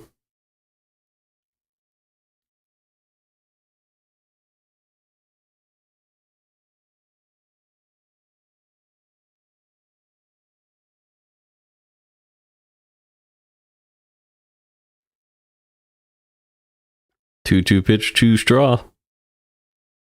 Pulled foul, still 2-2. A lot of very happy moments in the crowd, getting some souvenirs on these Straw pop fly balls. In one, a little girl was handed the ball. Another one, a little boy was handed the ball by his father. Here's the 2-2 pitch. Just missed outside with the curveball, 3-2.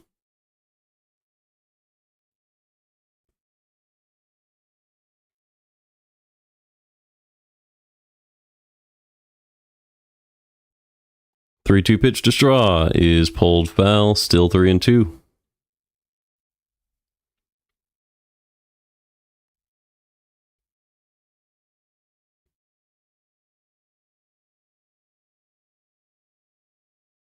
On deck is Jonathan Clase, who is 0 for 1. The 3-2 pitch to Straw is driven in the air to left field. Catchable for Nootbaar, and he will make the catch, and will go to the bottom of the 5th. But the Blue Jays add another on a solo home run. That one was Clement, and it is 5-2.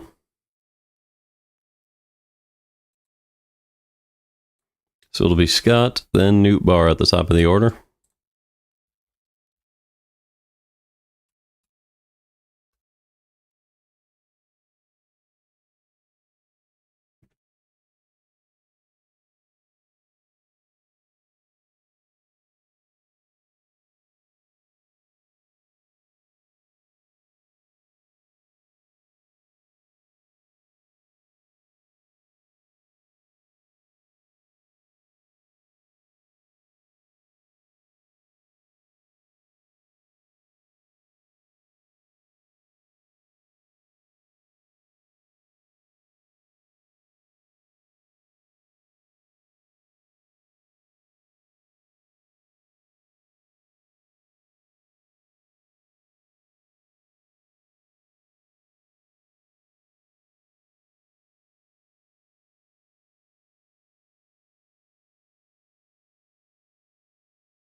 Alrighty. Victor Scott takes the first pitch. It's 1-0. There's an ice cream truck outside my house, so I'm trying to deal with that, but Scott drives the 1-0 cutter at the top of the zone into right field for a base hit, and there's one man on with nobody out, and that'll bring up Lars Nootbaar, who is 0 for 2 with a couple of strikeouts today. Hopefully Nootbaar can settle back in now against Lauer in a lefty-lefty matchup. Scott was able to pick up a hit. First pitch to Nootbaar. Up and in, ground ball. That one's going to get smothered at second base. Good play right there by Schneider. And there's a man on second with one out for Mason Wynn. So Nootbaar got that one, but just didn't hit it hard enough, and terrible angle. He seems to be straightening it out slowly, but you really want to see that great form that he started the season with come back soon. And that'll do it for Lauer. They don't want him to face Wynn again, so Lauer is done. 4 1/3 innings, 2 earned runs, a man on second responsible for as well. So I wonder where they're going to go out of their bullpen. Let's just take a look at who they have.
Could be Spencer Turnbull here.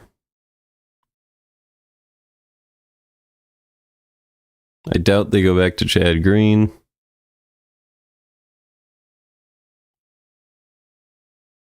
Maybe Braden Fisher. I think Turnbull makes a lot of sense this early into a game. So I will grab Turnbull's stats just in case. Says he's on the Phillies, but he's not. So yeah, last year in 2024, he was a pretty good pitcher, 75th percentile with 9 pitching run value, 2.65 ERA. I don't know why he hasn't had more run this year. It is Braden Fisher that they go with. He has a 3.29 ERA. He's been good as well.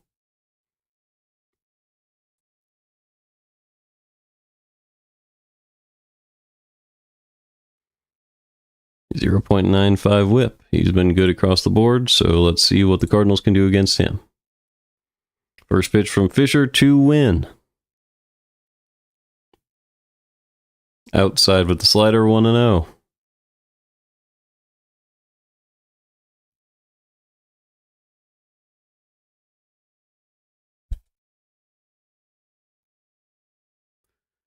The 1-0 pitch with Scott on second.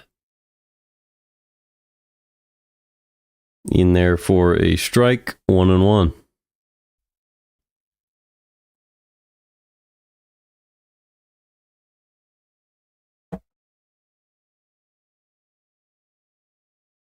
The 1-1 to win. Curveball at the top of the zone for a strike, 1-2. That was a good pitch. Win does have a single and a run scored back in the first inning. Came on that Wilson Contreras single. Here is the 1-2 from Fisher to win. Slider popped up. Playable for Guerrero. He makes the grab. So Victor Scott on second with 2 outs now for Ivan Herrera. Let me see if I can figure out how they might want to attack Fisher. So Fisher is pretty good across the board this year, but if we look at the past, there is no past. He's 24 years old, drafted by the Dodgers. That's not great. Hard hit rate is a little bit above average, so maybe you can find a good spot in the infield to hit the ball, hit it hard through the gap, and drive in the run. Here's the pitch to Herrera. Swing and a miss on a slider low and away. It's 0-1. It's always scary when the Dodgers draft a guy. They have a pretty good history at that. Here's the 0-1 to Herrera. Low and away with the slider, 1-1.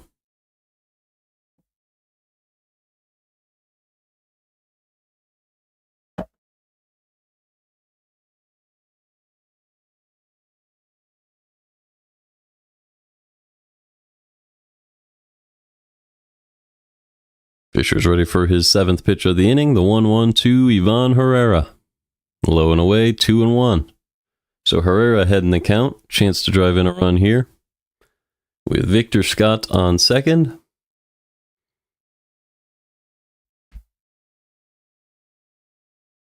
Herrera looking for another RBI here. The 2-1 pitch from Fisher.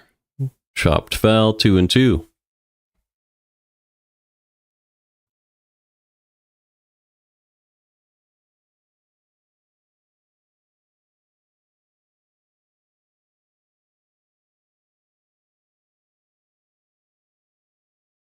Two pitch from Fisher. Curveball right down the middle, taken for strike 3 by Herrera, and we'll go to the 6th. It is 5-2 Blue Jays.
Alrighty, they put in Riley O'Brien.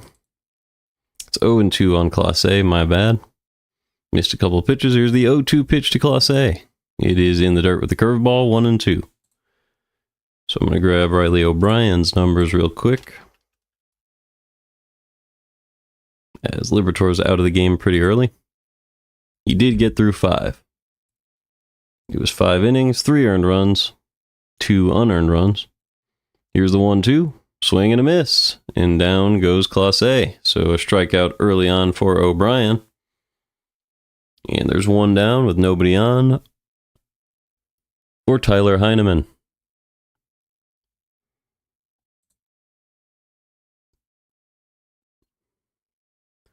First pitch to Heineman is in there for a strike with the slider, 0-1.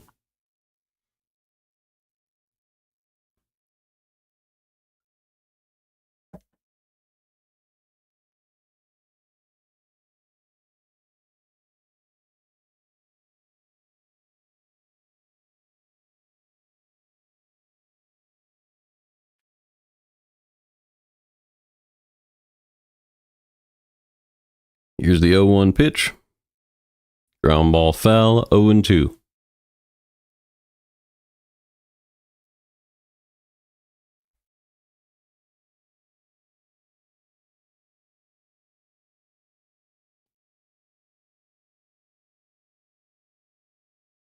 Here's the 0-2 to Heineman.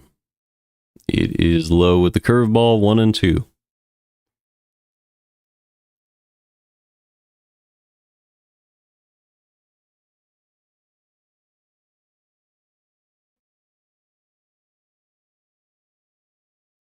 Another 1-2.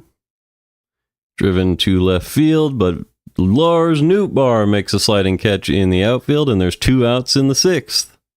Maybe some Newts going through the stadium there. A nice play from him. Hopefully that gets him going. Good job by Nootbaar, charging in and making a sliding grab.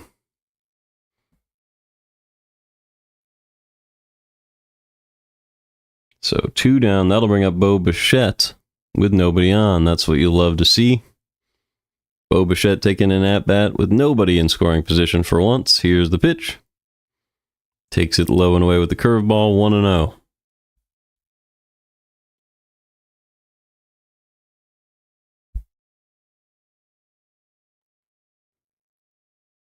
Second pitch to Bichette. He is outside with the slider, 2-0. So we'll see if O'Brien can straighten this out. But even a walk here wouldn't be the worst thing in the world as long as he can get Guerrero. Here's the 2-0 to Bichette. Outside, 3-0.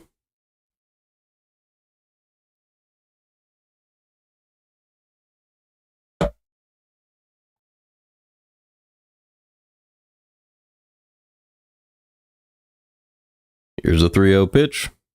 Inside, ball 4. So 1 man on with 2 outs. That'll bring up Vladimir Guerrero Jr. He is 2 for 3. Does have a run scored and an RBI in the game.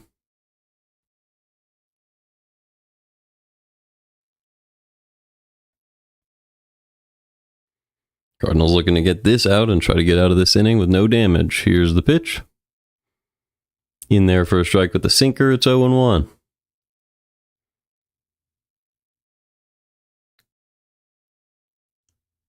He has not struck out so far in this game. Also has a stolen base. Here's the 0-1. Outside of the slider, 1-1. Guerrero Jr. has 8 home runs on the year, 30 RBIs, and a couple of singles today. Cardinals playing him to pull as usual. 2 outs. The 1-1 pitch is fouled back, 1-2.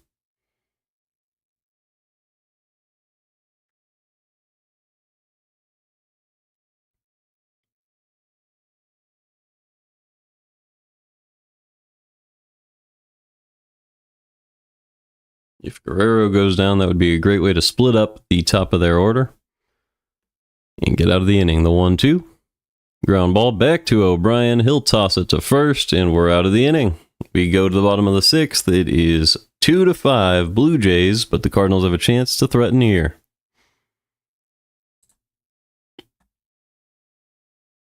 It will be Contreras, Burleson, Arenado, and Gorman.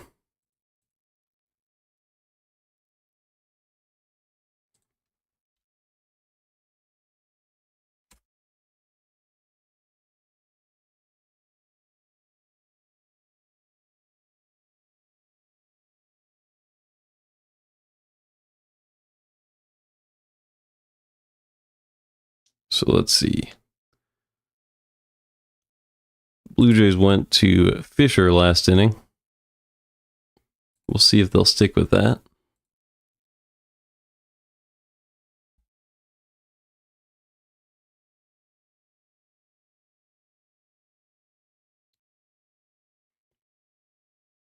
I think you could probably stick with the righty, but you could go righty against Contreras, which would still be Fisher. And then you could switch it up and go lefty against Burleson, Arenado, Gorman, or you could just save the lefty all the way until Gorman comes up to face Gorman and eventually Victor Scott. I think that would make sense. With Pozo between them, I think that would make the most sense. You go to a righty for all three of these hitters. But I'm leaving Contreras up because we don't know for sure. We don't know enough about Fisher to know how to attack him either, so I expect him to stay in the game.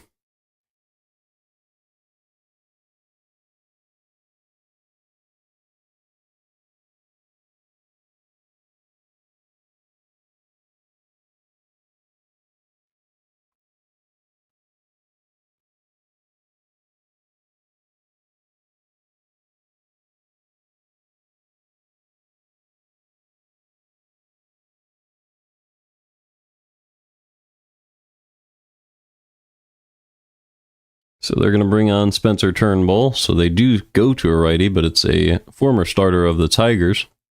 Spencer Turnbull, he's thrown 356 and 2/3 innings in his career.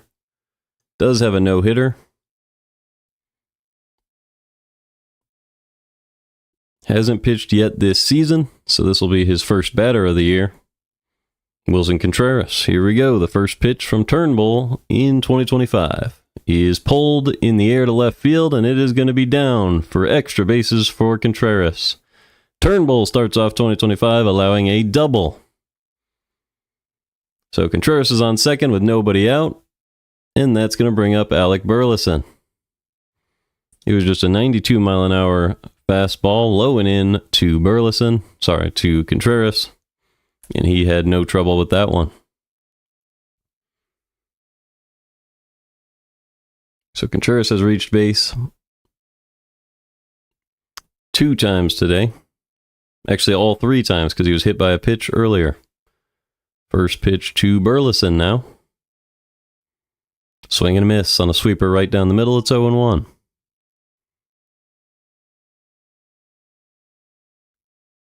So a chance for the Cardinals to battle back here. Contreras on second with nobody out. At the very least, you got to move him over and manufacture the run. Here's the pitch. Popped up. It's not going to get the job done.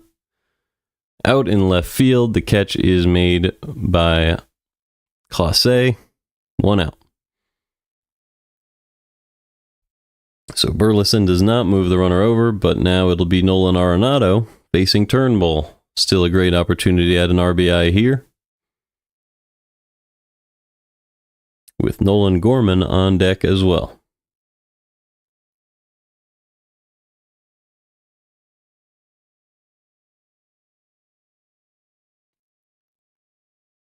So back-to-back Nolans here.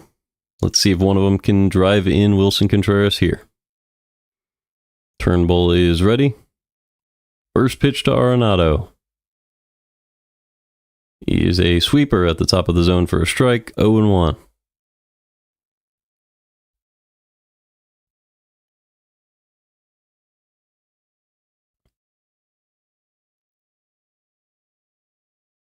The 0-1 pitch from Turnbull.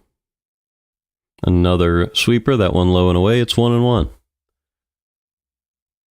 That sweeper looks to be a hittable pitch. It was a little bit tough for Burleson, but a lot easier for a righty as it's going to move into the barrel.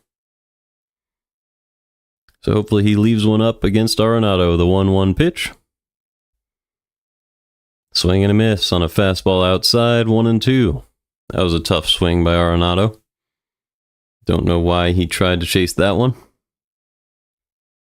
It was a fastball outside, and unless it was a sinker, there was no reason to swing. Either way, Contreras on second, 1-2 on Arenado. The pitch from Turnbull. Curveball below the zone, pulled over to third base, and Arenado is out. So Contreras on second for Nolan Gorman.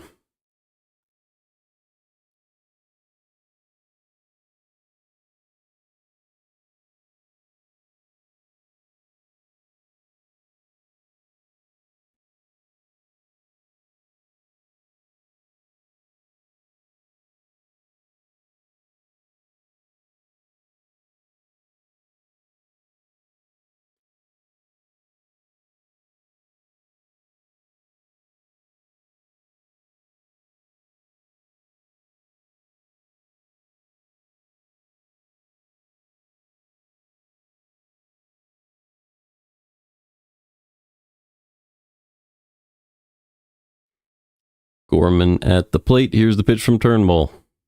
It is low with the changeup, 1-0. So Turnbull attacks righties and lefties a little bit differently. I would say his stuff is better against lefties, personally, but it'll take a full year in order for that to be established. The 1-0. Changeup low and away. That is a strike. It's 1-1. Gorman is 0 for 2 with a lineout and a strikeout today. Did homer in yesterday's game. Big chance to just get a hit and drive in a run here. The 1-1 pitch to Gorman.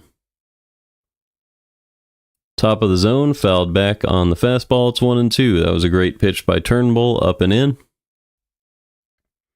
It's really hard for a lefty to get to that pitch. You almost have to hope he leaves it a little bit out over the plate. The 1-2. Instead, Turnbull turns and looks at Contreras. That is a disengagement.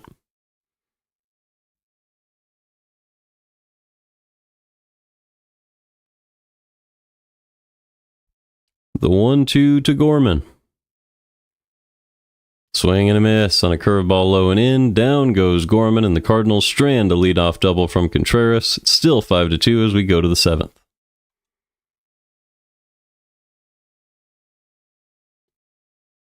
Kirk, Springer, Clemens. So that's righty, righty,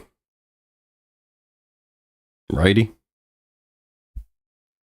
Wow, he's been the best fielder in baseball. Holy smokes.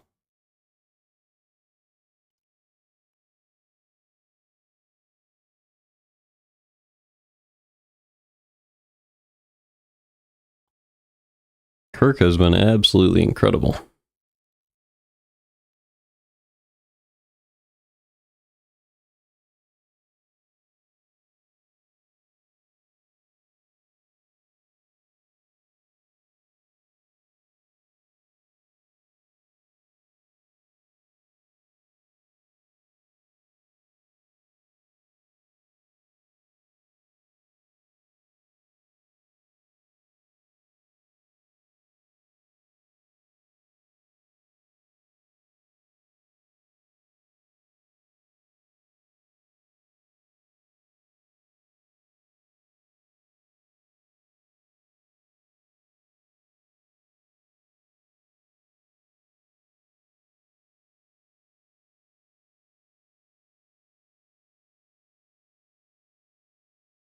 So righty, righty, righty. I mean, O'Brien's probably staying in the game.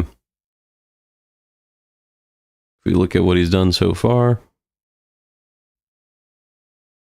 he did throw 22 pitches a couple days ago.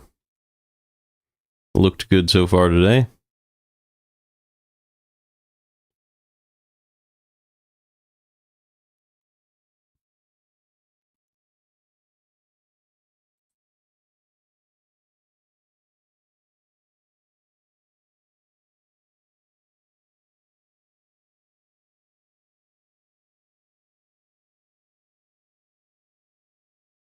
First pitch to Kirk is in there for a strike with a sinker at the bottom of the zone. It's 0-1.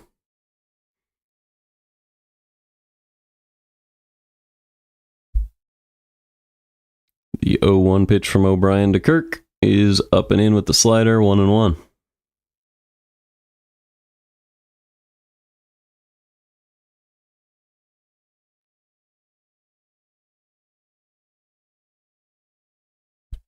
Here's the 1-1 pitch. Goes the other way for another hit. Alejandro Kirk has been absolutely incredible. The most valuable fielding player in baseball. Has a 9-hit series against the Cardinals. He's on with nobody out in the 7th. I will be right back. You guys can track the game based on the scoreboard at the bottom and the box score that I give you. I'll be right back very soon. 1-0 on Springer.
At the 0-2 pitch to Scott is low and in. That's a ball, 1-2.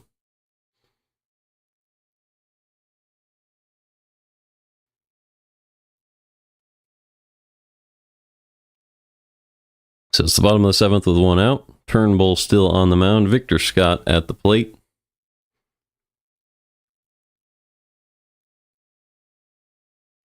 Still 5-2 Toronto. Looking to do some damage. The 1-2 pitch to Scott. He's a changeup below the zone, 2-2. Scott does have a single in this game. He's 1 for 2 today with a single back in the 5th. Here's the 2-2 pitch. Pulled fair once again for another base hit to right. Springer will field that one off the ground. And Victor Scott is 2 for 3 today. Another one pulled through the hole between Guerrero and Jimenez now, who came in at second base last inning. And there's a man on for Lars Nootbaar. Big chance for him to do some damage. First pitch to Nootbaar is in there for a strike with a slider at the top of the zone. It's 0-1.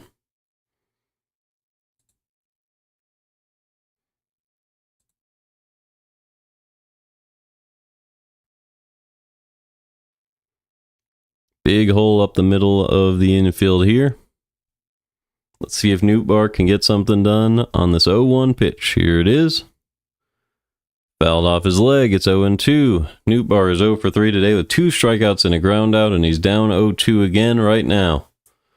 Really needs to get some momentum going for his sake. Has a 713 OPS on the year. He's fallen all the way to a below average OPS. Let's see if he can get it back up.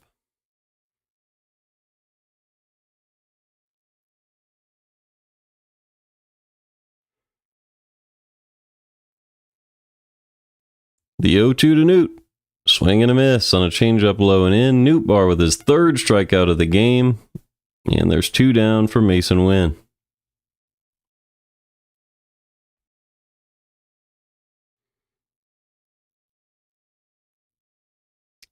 So the bullpen of the Blue Jays has given up 0 runs through 1 time through the order. That coming by the arms of Fisher and Turnbull. First pitch is in there to win for a strike. That was a sweeper.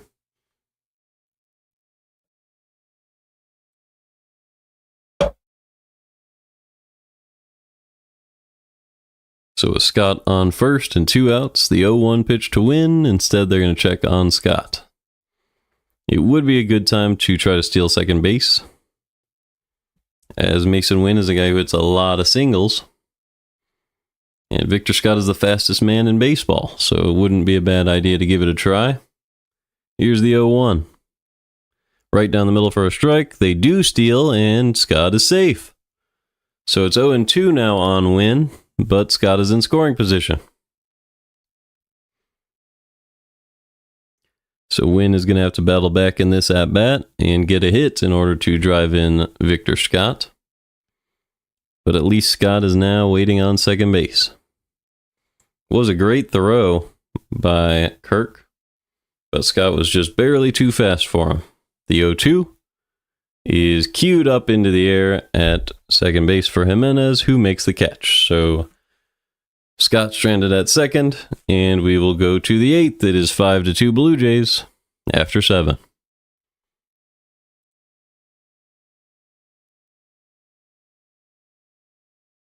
Jimenez, Straw, and Clase due up. O'Brien's already gone through 2 innings and 26 pitches. That's about when he usually finishes. Jimenez is a lefty, and then Straw and Clase. Straw being a righty and Clase being a switch hitter. You could go to a lefty here. I think now would be a good time to get an inning in for Jojo Romero. He has not pitched in 4 days.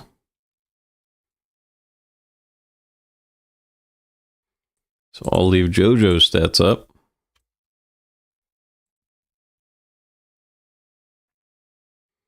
He has a 1.45 whip, which is a little bit high. Very high walk rate at 14%, but the strikeout rate is pretty low at 16.3%. The good news is his ground ball rate is at 54.2%. That has carried him up to above average pitcher status so far this year, but he really needs to walk less hitters. And maybe strike out a couple more if he can. Let's see.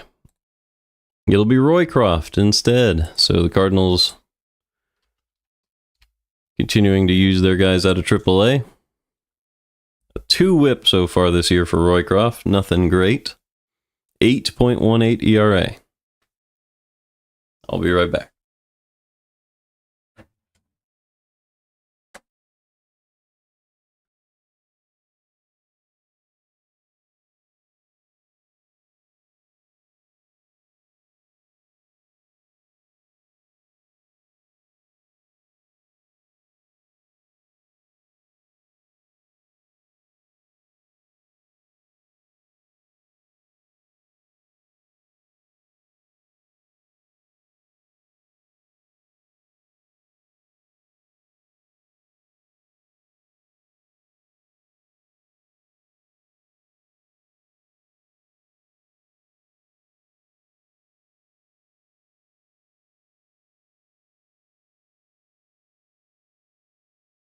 All right, here we go. Chris Roycroft in the game. First pitch to Jimenez is a strike on the outside part of the plate with the sweeper. It's 0-1.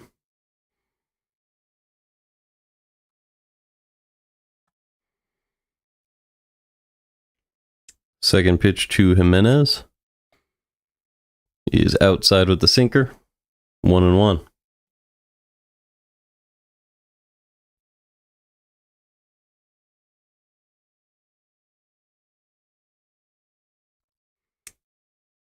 The next pitch to Jimenez is fouled off with the fastball at the top of the zone, 1-2.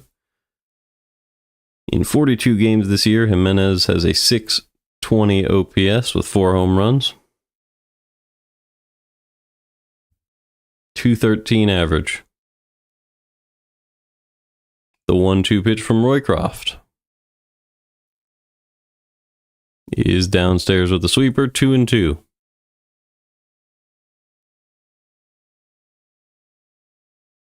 Roycroft trying to have a good appearance here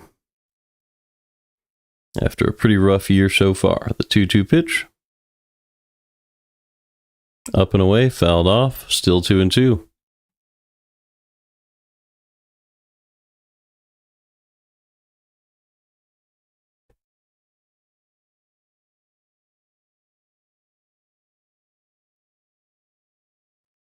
Two pitch is fouled off again. So nobody on, nobody out in the 8th. Roycroft really struggling to put it in the zone.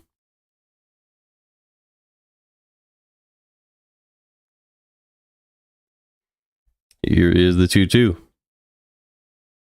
Just below the zone with the sinker, 3-2 on Jimenez.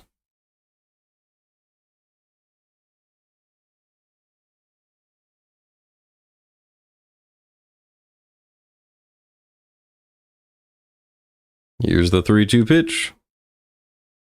Outside, ball 4. So Roycroft with a walk. Jimenez on first. And that'll bring up Miles Straw.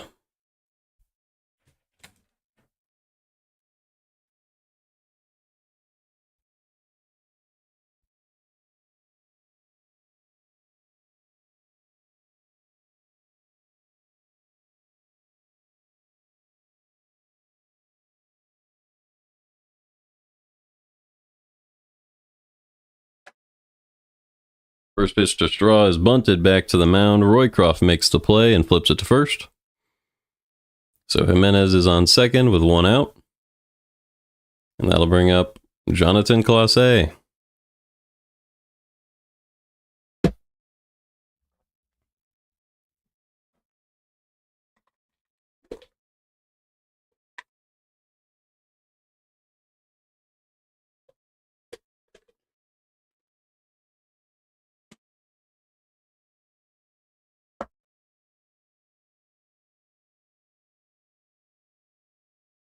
Pitch right down the middle is fouled off. It's 0-1.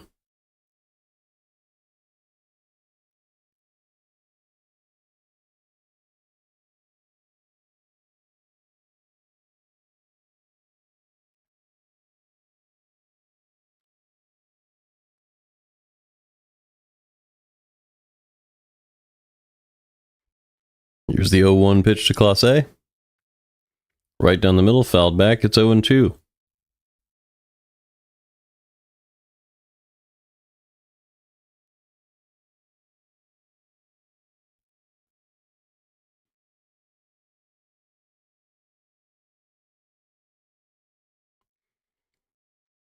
The 0-2 pitch is low with the sweeper 1-2.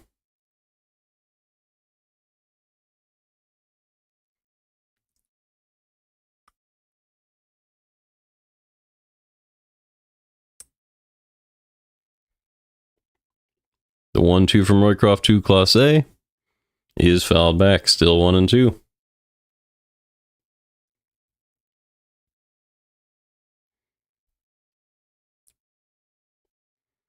Roycroft at 13 pitches now. Clase is 0-2 with a walk back in the fourth. Did come around to score a run after that. He has a 6.02 OPS. His only home run in the season came to blow the Helsley save. The 1-2 pitch. Swing and a miss, and down goes Clase. He is 0-3. That will bring up Tyler Heineman. Heineman is 0-2 today. Did reach on an error on a ground ball to second base. That allowed him to score a run.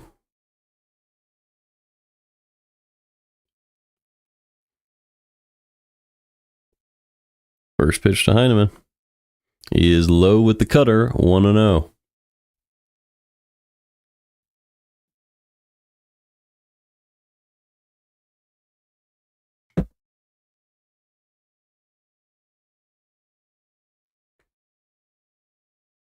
Next pitch, way up and away by Roycroft. It's 2-0.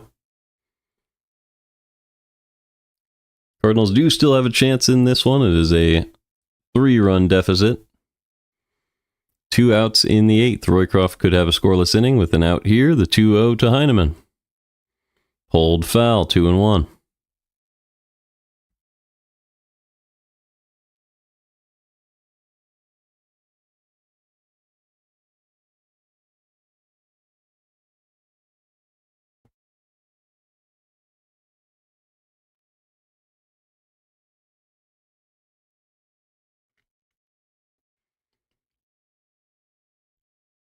Two-one pitch is chopped over to second base. Easy play there for Gorman. And we go to the bottom of the 8th. It's 5-2. Blue Jays so far in this one. So someone's going to have to face the top of the order in the 9th. Roycroft is definitely done for today. It's going to be Herrera, Contreras, and Burleson for the Cardinals, with Arenado and Gorman due up after them. So this could be a big inning for the Cardinals if they can get something started. Turnbull's through 2 innings at 29 pitches.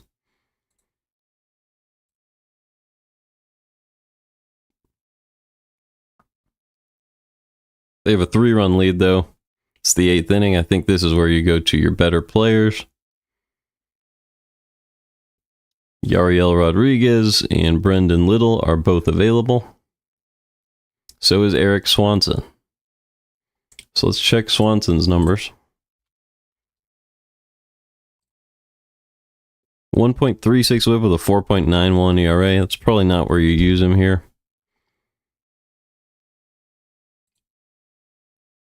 Yariel would make sense here.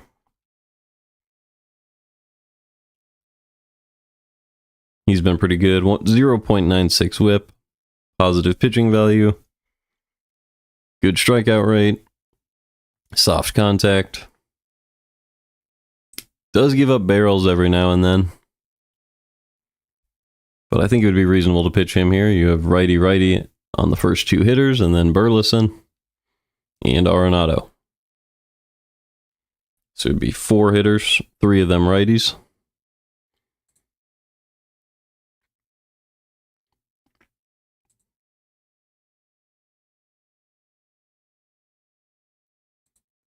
Looks like they're going to go to Brendan Little, the lefty. So that's strange. Little has a 2.1 ERA on the year. He's been pretty good. Just one home run allowed.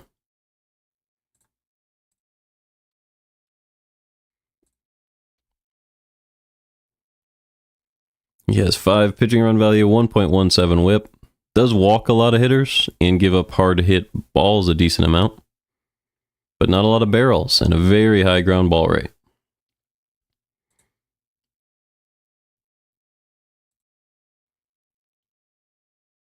So Ivan Herrera will step up to the plate.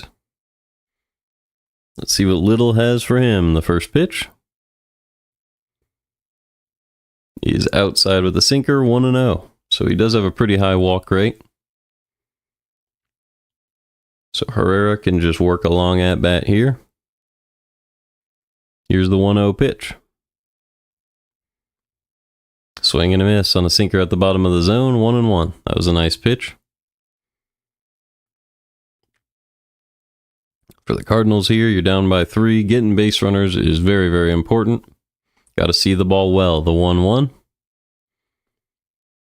Well below the zone, but he chases it. It's 1-2. Herrera knows that was a mistake. It was just a sinker way below the zone. He was getting aggressive and hurt himself with that decision. So it's 1-2 with nobody on. Cardinals down by 3. Let's see what he can do. The 1-2. Driven foul the other way. Still 1-2. It is 5-2 in favor of the Blue Jays.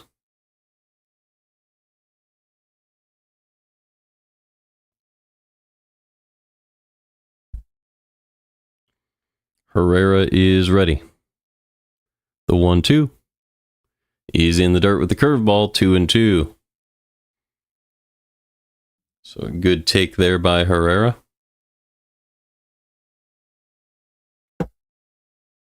Might need to get a hit here in order to reach base, as this is a 2-2 count. The pitch from Little. Swing and a miss on a sinker low and in. Another one that would have been a ball, but Herrera goes down swinging. And there's one out with nobody on for Contreras. Contreras is 2 for 2 today. Was hit by a pitch as well. So he's reached base all 3 times. Does have an RBI single back in the first. First pitch is low, 1-0. He led off the inning with a double his last time up, but the Cardinals stranded him. 1-0 pitch to Contreras is low, but they call it a strike. It's 1-1. That really sucks. It was a sinker below the zone.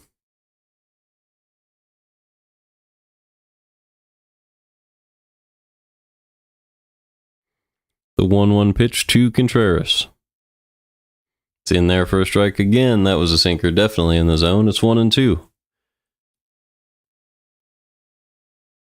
Contreras has been fantastic of late, but he's behind in the count now with some help from the umpire for Little.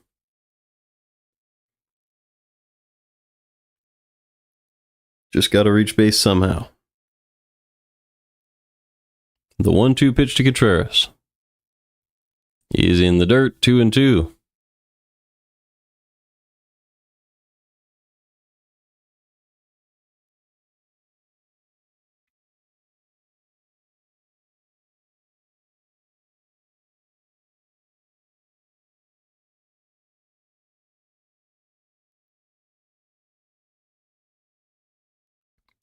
Next pitch to Contreras is pulled foul, and we'll do it again.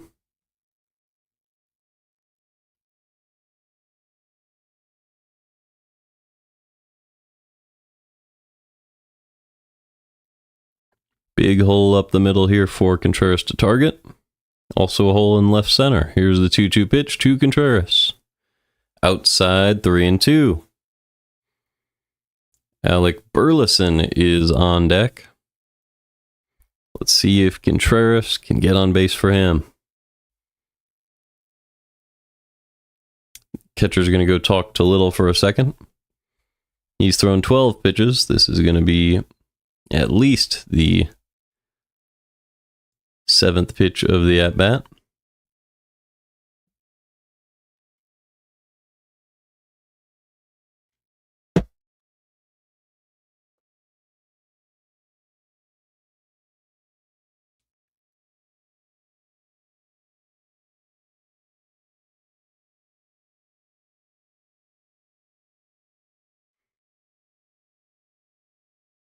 Contreras is ready. Here's the 3-2 pitch to him. Swing and a miss on a sinker below the zone. Down goes Contreras for the first time today, and there's 2 outs with nobody on in the 8th. With how the lineup goes, I mean, you really need to do something in this inning. You need Burleson to get on base. And probably get Arenado on base as well. Try to save this game. Because you have Pozo, Scott, Nootbaar. That just has not been going very well.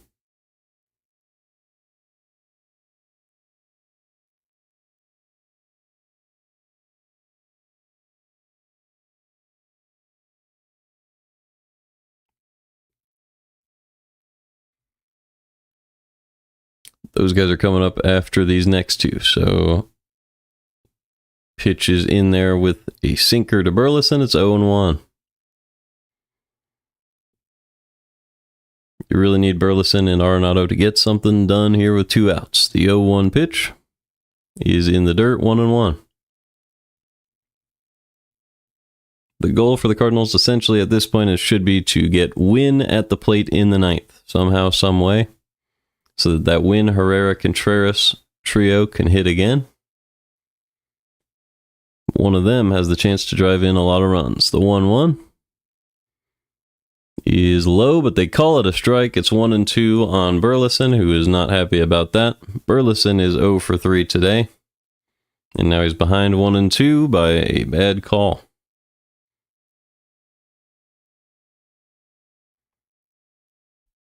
One-two pitch from Little to Burleson is low and away, 2-2.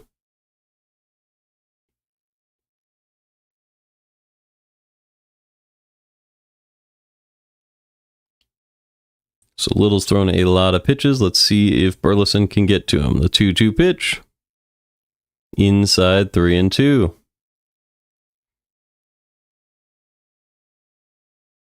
Nolan Arenado on deck. Little is a guy that you can barrel up, especially as a lefty. The 3-2 pitch to Burleson. Fouled away. We'll do it again. So Burleson, Arenado, Gorman, if they can all do something here, this game could be exciting. Especially with Little reaching 20 pitches on this one. Here it is. The 3-2 pitch to Burleson. Inside, ball 4. So Burleson does reach. Helps to keep the game alive for the Cardinals.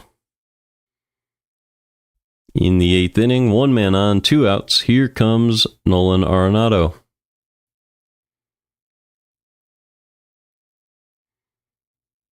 There is some hope that Nootbaar could homer, but recently it doesn't feel that way. It looks like Phil Maton is getting ready in the Cardinal bullpen, so he'll be pitching regardless of what happens here. Let's see if Arenado can put a swing on one. The first pitch is in there for a strike on the outside part of the plate. 0-1.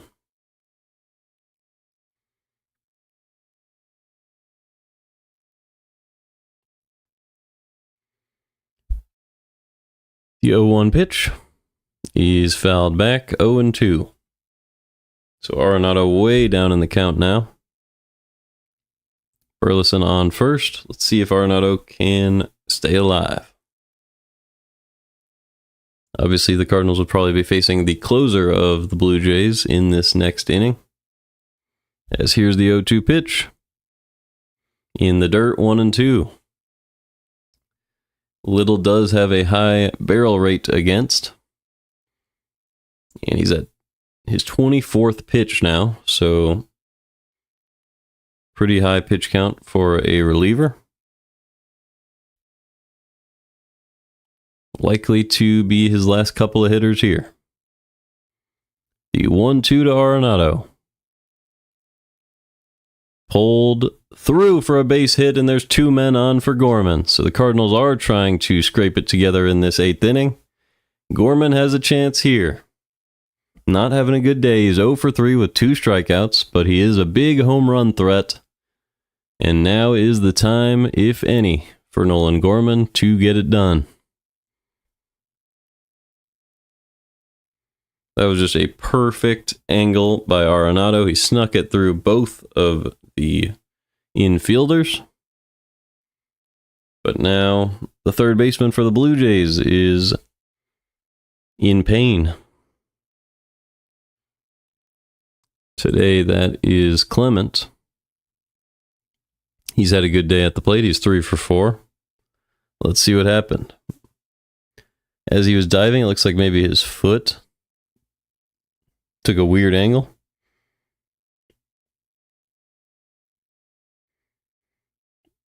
But he seems to be crouching right now. I really don't know what's going on. He's walking it off.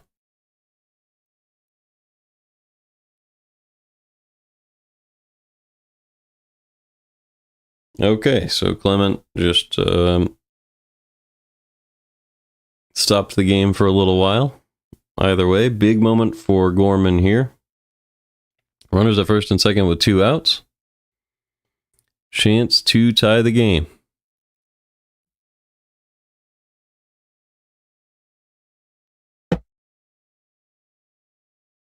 It is lefty-lefty. Little has given up a lot of barrels. This is where you need a barrel. Gorman just needs to see the ball and smoke it here. Wouldn't think about anything but just getting your best swing off. Little is ready. Here we go. First pitch to Gorman. In there for a strike with the sinker at 94. 0-1.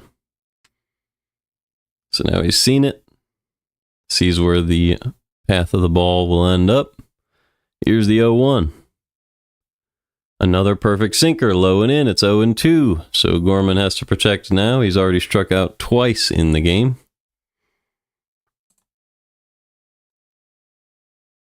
Needs to see the ball well here. The 0-2 pitch. They go low and away with the curveball. It is 1-2.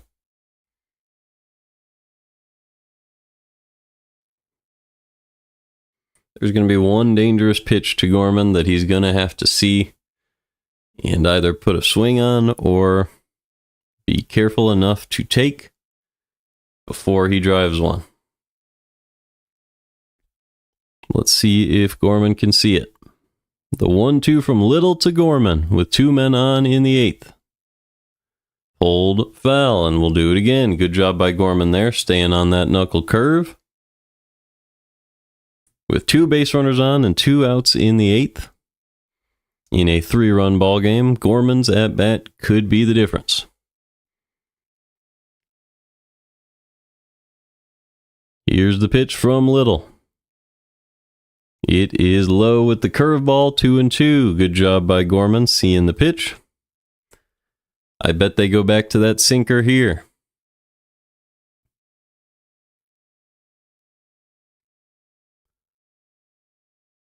This is it for Gorman. Let's see if he can find it. This will be the 30th pitch of the inning for Little with 2 men on. Chance to tie the game for Nolan Gorman. The 2-2 pitch. Pulled foul. It was the sinker low and in, but that one just a little bit inside the strike zone, so it's still 2-2. Good foul ball by Gorman.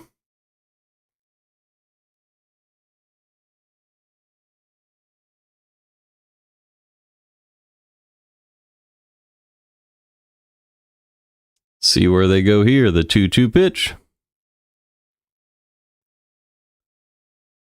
Swing and a miss on the sinker low and in. Gorman swung right over it, and down he goes. We will go to the 9th. It's still 5-2 Blue Jays with a couple of stranded Cardinals. Looks like it's going to be Maton. Maton's been way too good to be pitching while down by 3, but we haven't had a whole lot of opportunities for him in this series. Would have been good to pitch him yesterday. 4 pitching run value. Pretty good across the board. I mean, only the walk rate is a little bit high. Doesn't get too much chase, but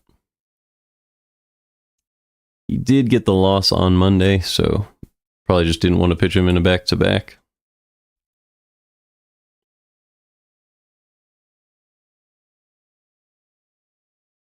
So looking ahead, it's going to be the top of the Blue Jays order. And the Cardinals side, it'll be Pozo or a pinch hitter.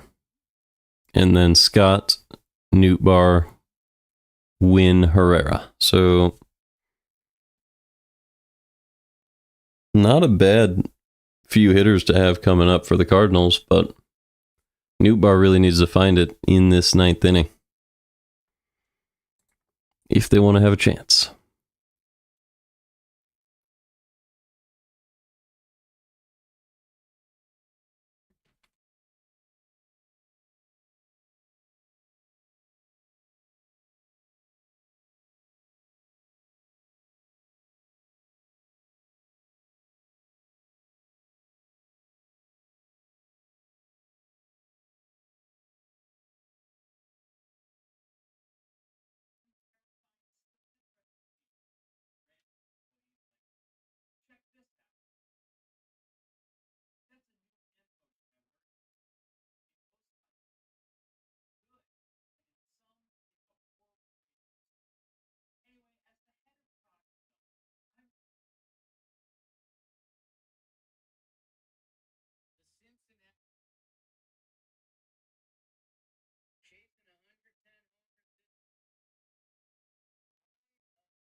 Alrighty, we've made it to the 9th.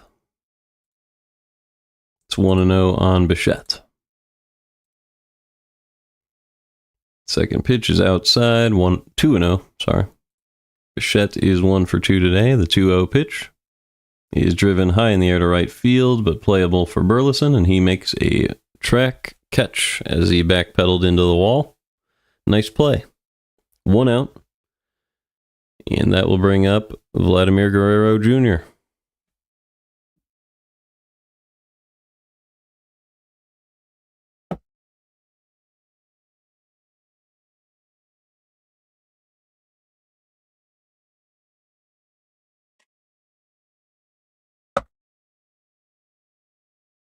Guerrero is 2 for 4 today with a run scored and an RBI. Couple of singles. Here's the first pitch. Right down the middle with the sinker. 0-1. Chris Roycroft actually stayed in the game. So Maton was getting ready in case the Cardinals scored, I guess. So Roycroft will definitely be getting sent back down pretty soon. Here's the 0-1 pitch. Smoked in the air to center field, but a little bit too hard hit, and it stayed up for Victor Scott for out number 2. And that will bring up Alejandro Kirk with a chance to cap off a ridiculous series for him.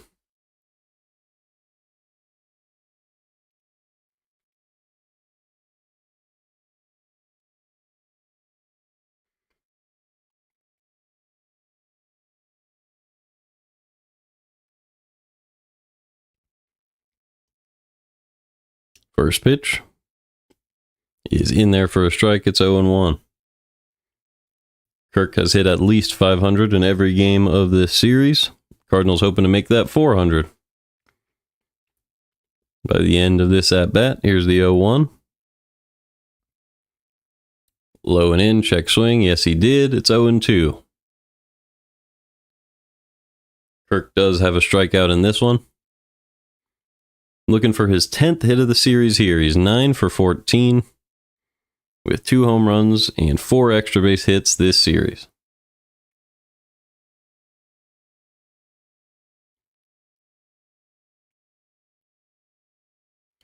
The 0-2 pitch.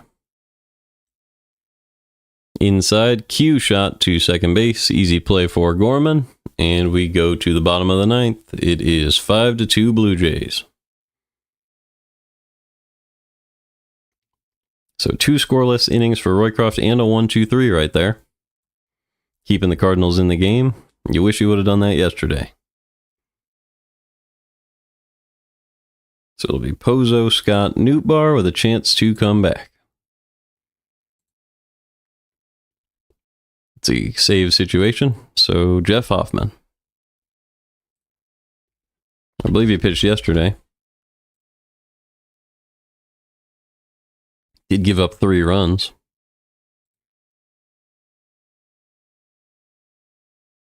Oh, never mind. He threw 2 pitches and got the save. And then he threw 9 pitches on Monday and got the save. It's a lot. 4 out of the last 5 days he's thrown pitches, so I don't know if he'll still be coming in. It is a 3-run lead.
All right, so they are going to go to Yariel Rodriguez in the 9th, so they decided to not go with Hoffman, which makes sense. He was going to be pitching for way too many games in a row.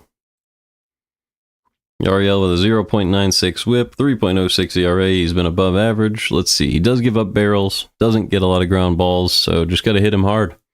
The walk rate is also pretty high. Barger's coming in the game to play 3rd, and Pozo's due up first. So let's see if Pozo can reach base. Here we go. First pitch of the 9th.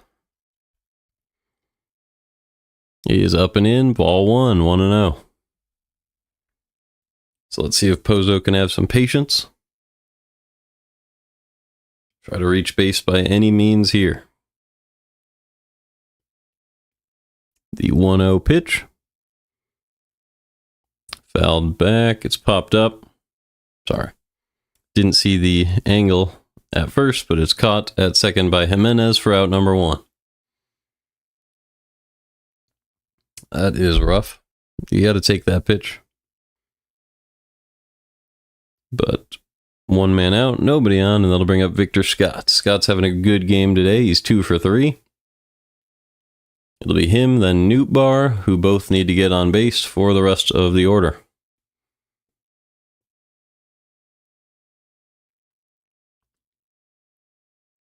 First pitch to Victor Scott is inside for a ball, 1-0.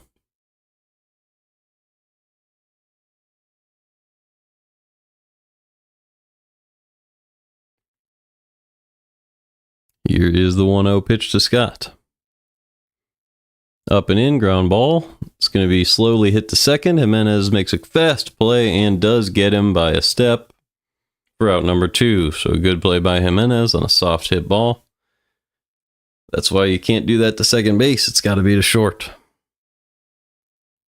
as the distance is just too close to beat it out to second base. And that'll bring up Lars Nootbaar for his 5th at-bat of the game. He's 0 for 4 with 3 strikeouts today, trying to keep the team alive here in the 9th.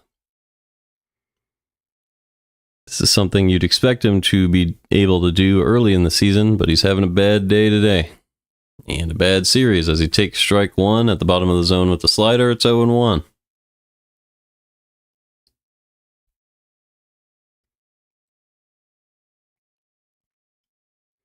The 0-1 pitch to Nootbaar. He is fouled back, 0-2. He has another 0-2 count. Trying to avoid the golden sombrero. With an 0-for-5 day and 4 strikeouts, so hopefully he doesn't let that happen. The 0-2 pitch to Nootbaar. Outside 1-2.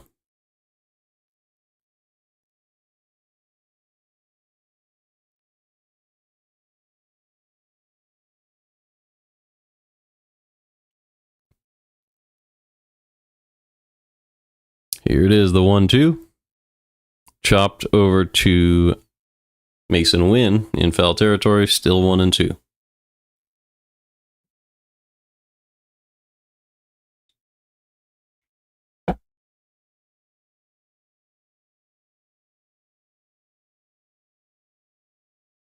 So Nootbaar doing a good job staying alive. Maybe he's picking up the ball a little bit better. Here's the 1-2 pitch. It is low and in, 2-2. Good job by Nootbaar there.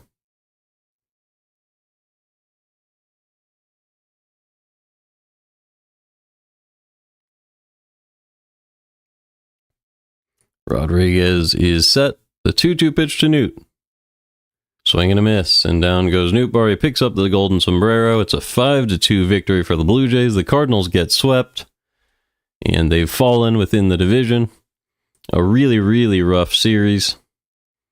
Just not great on either side of the ball. Mostly the pitching. But Nootbaar really, really struggling.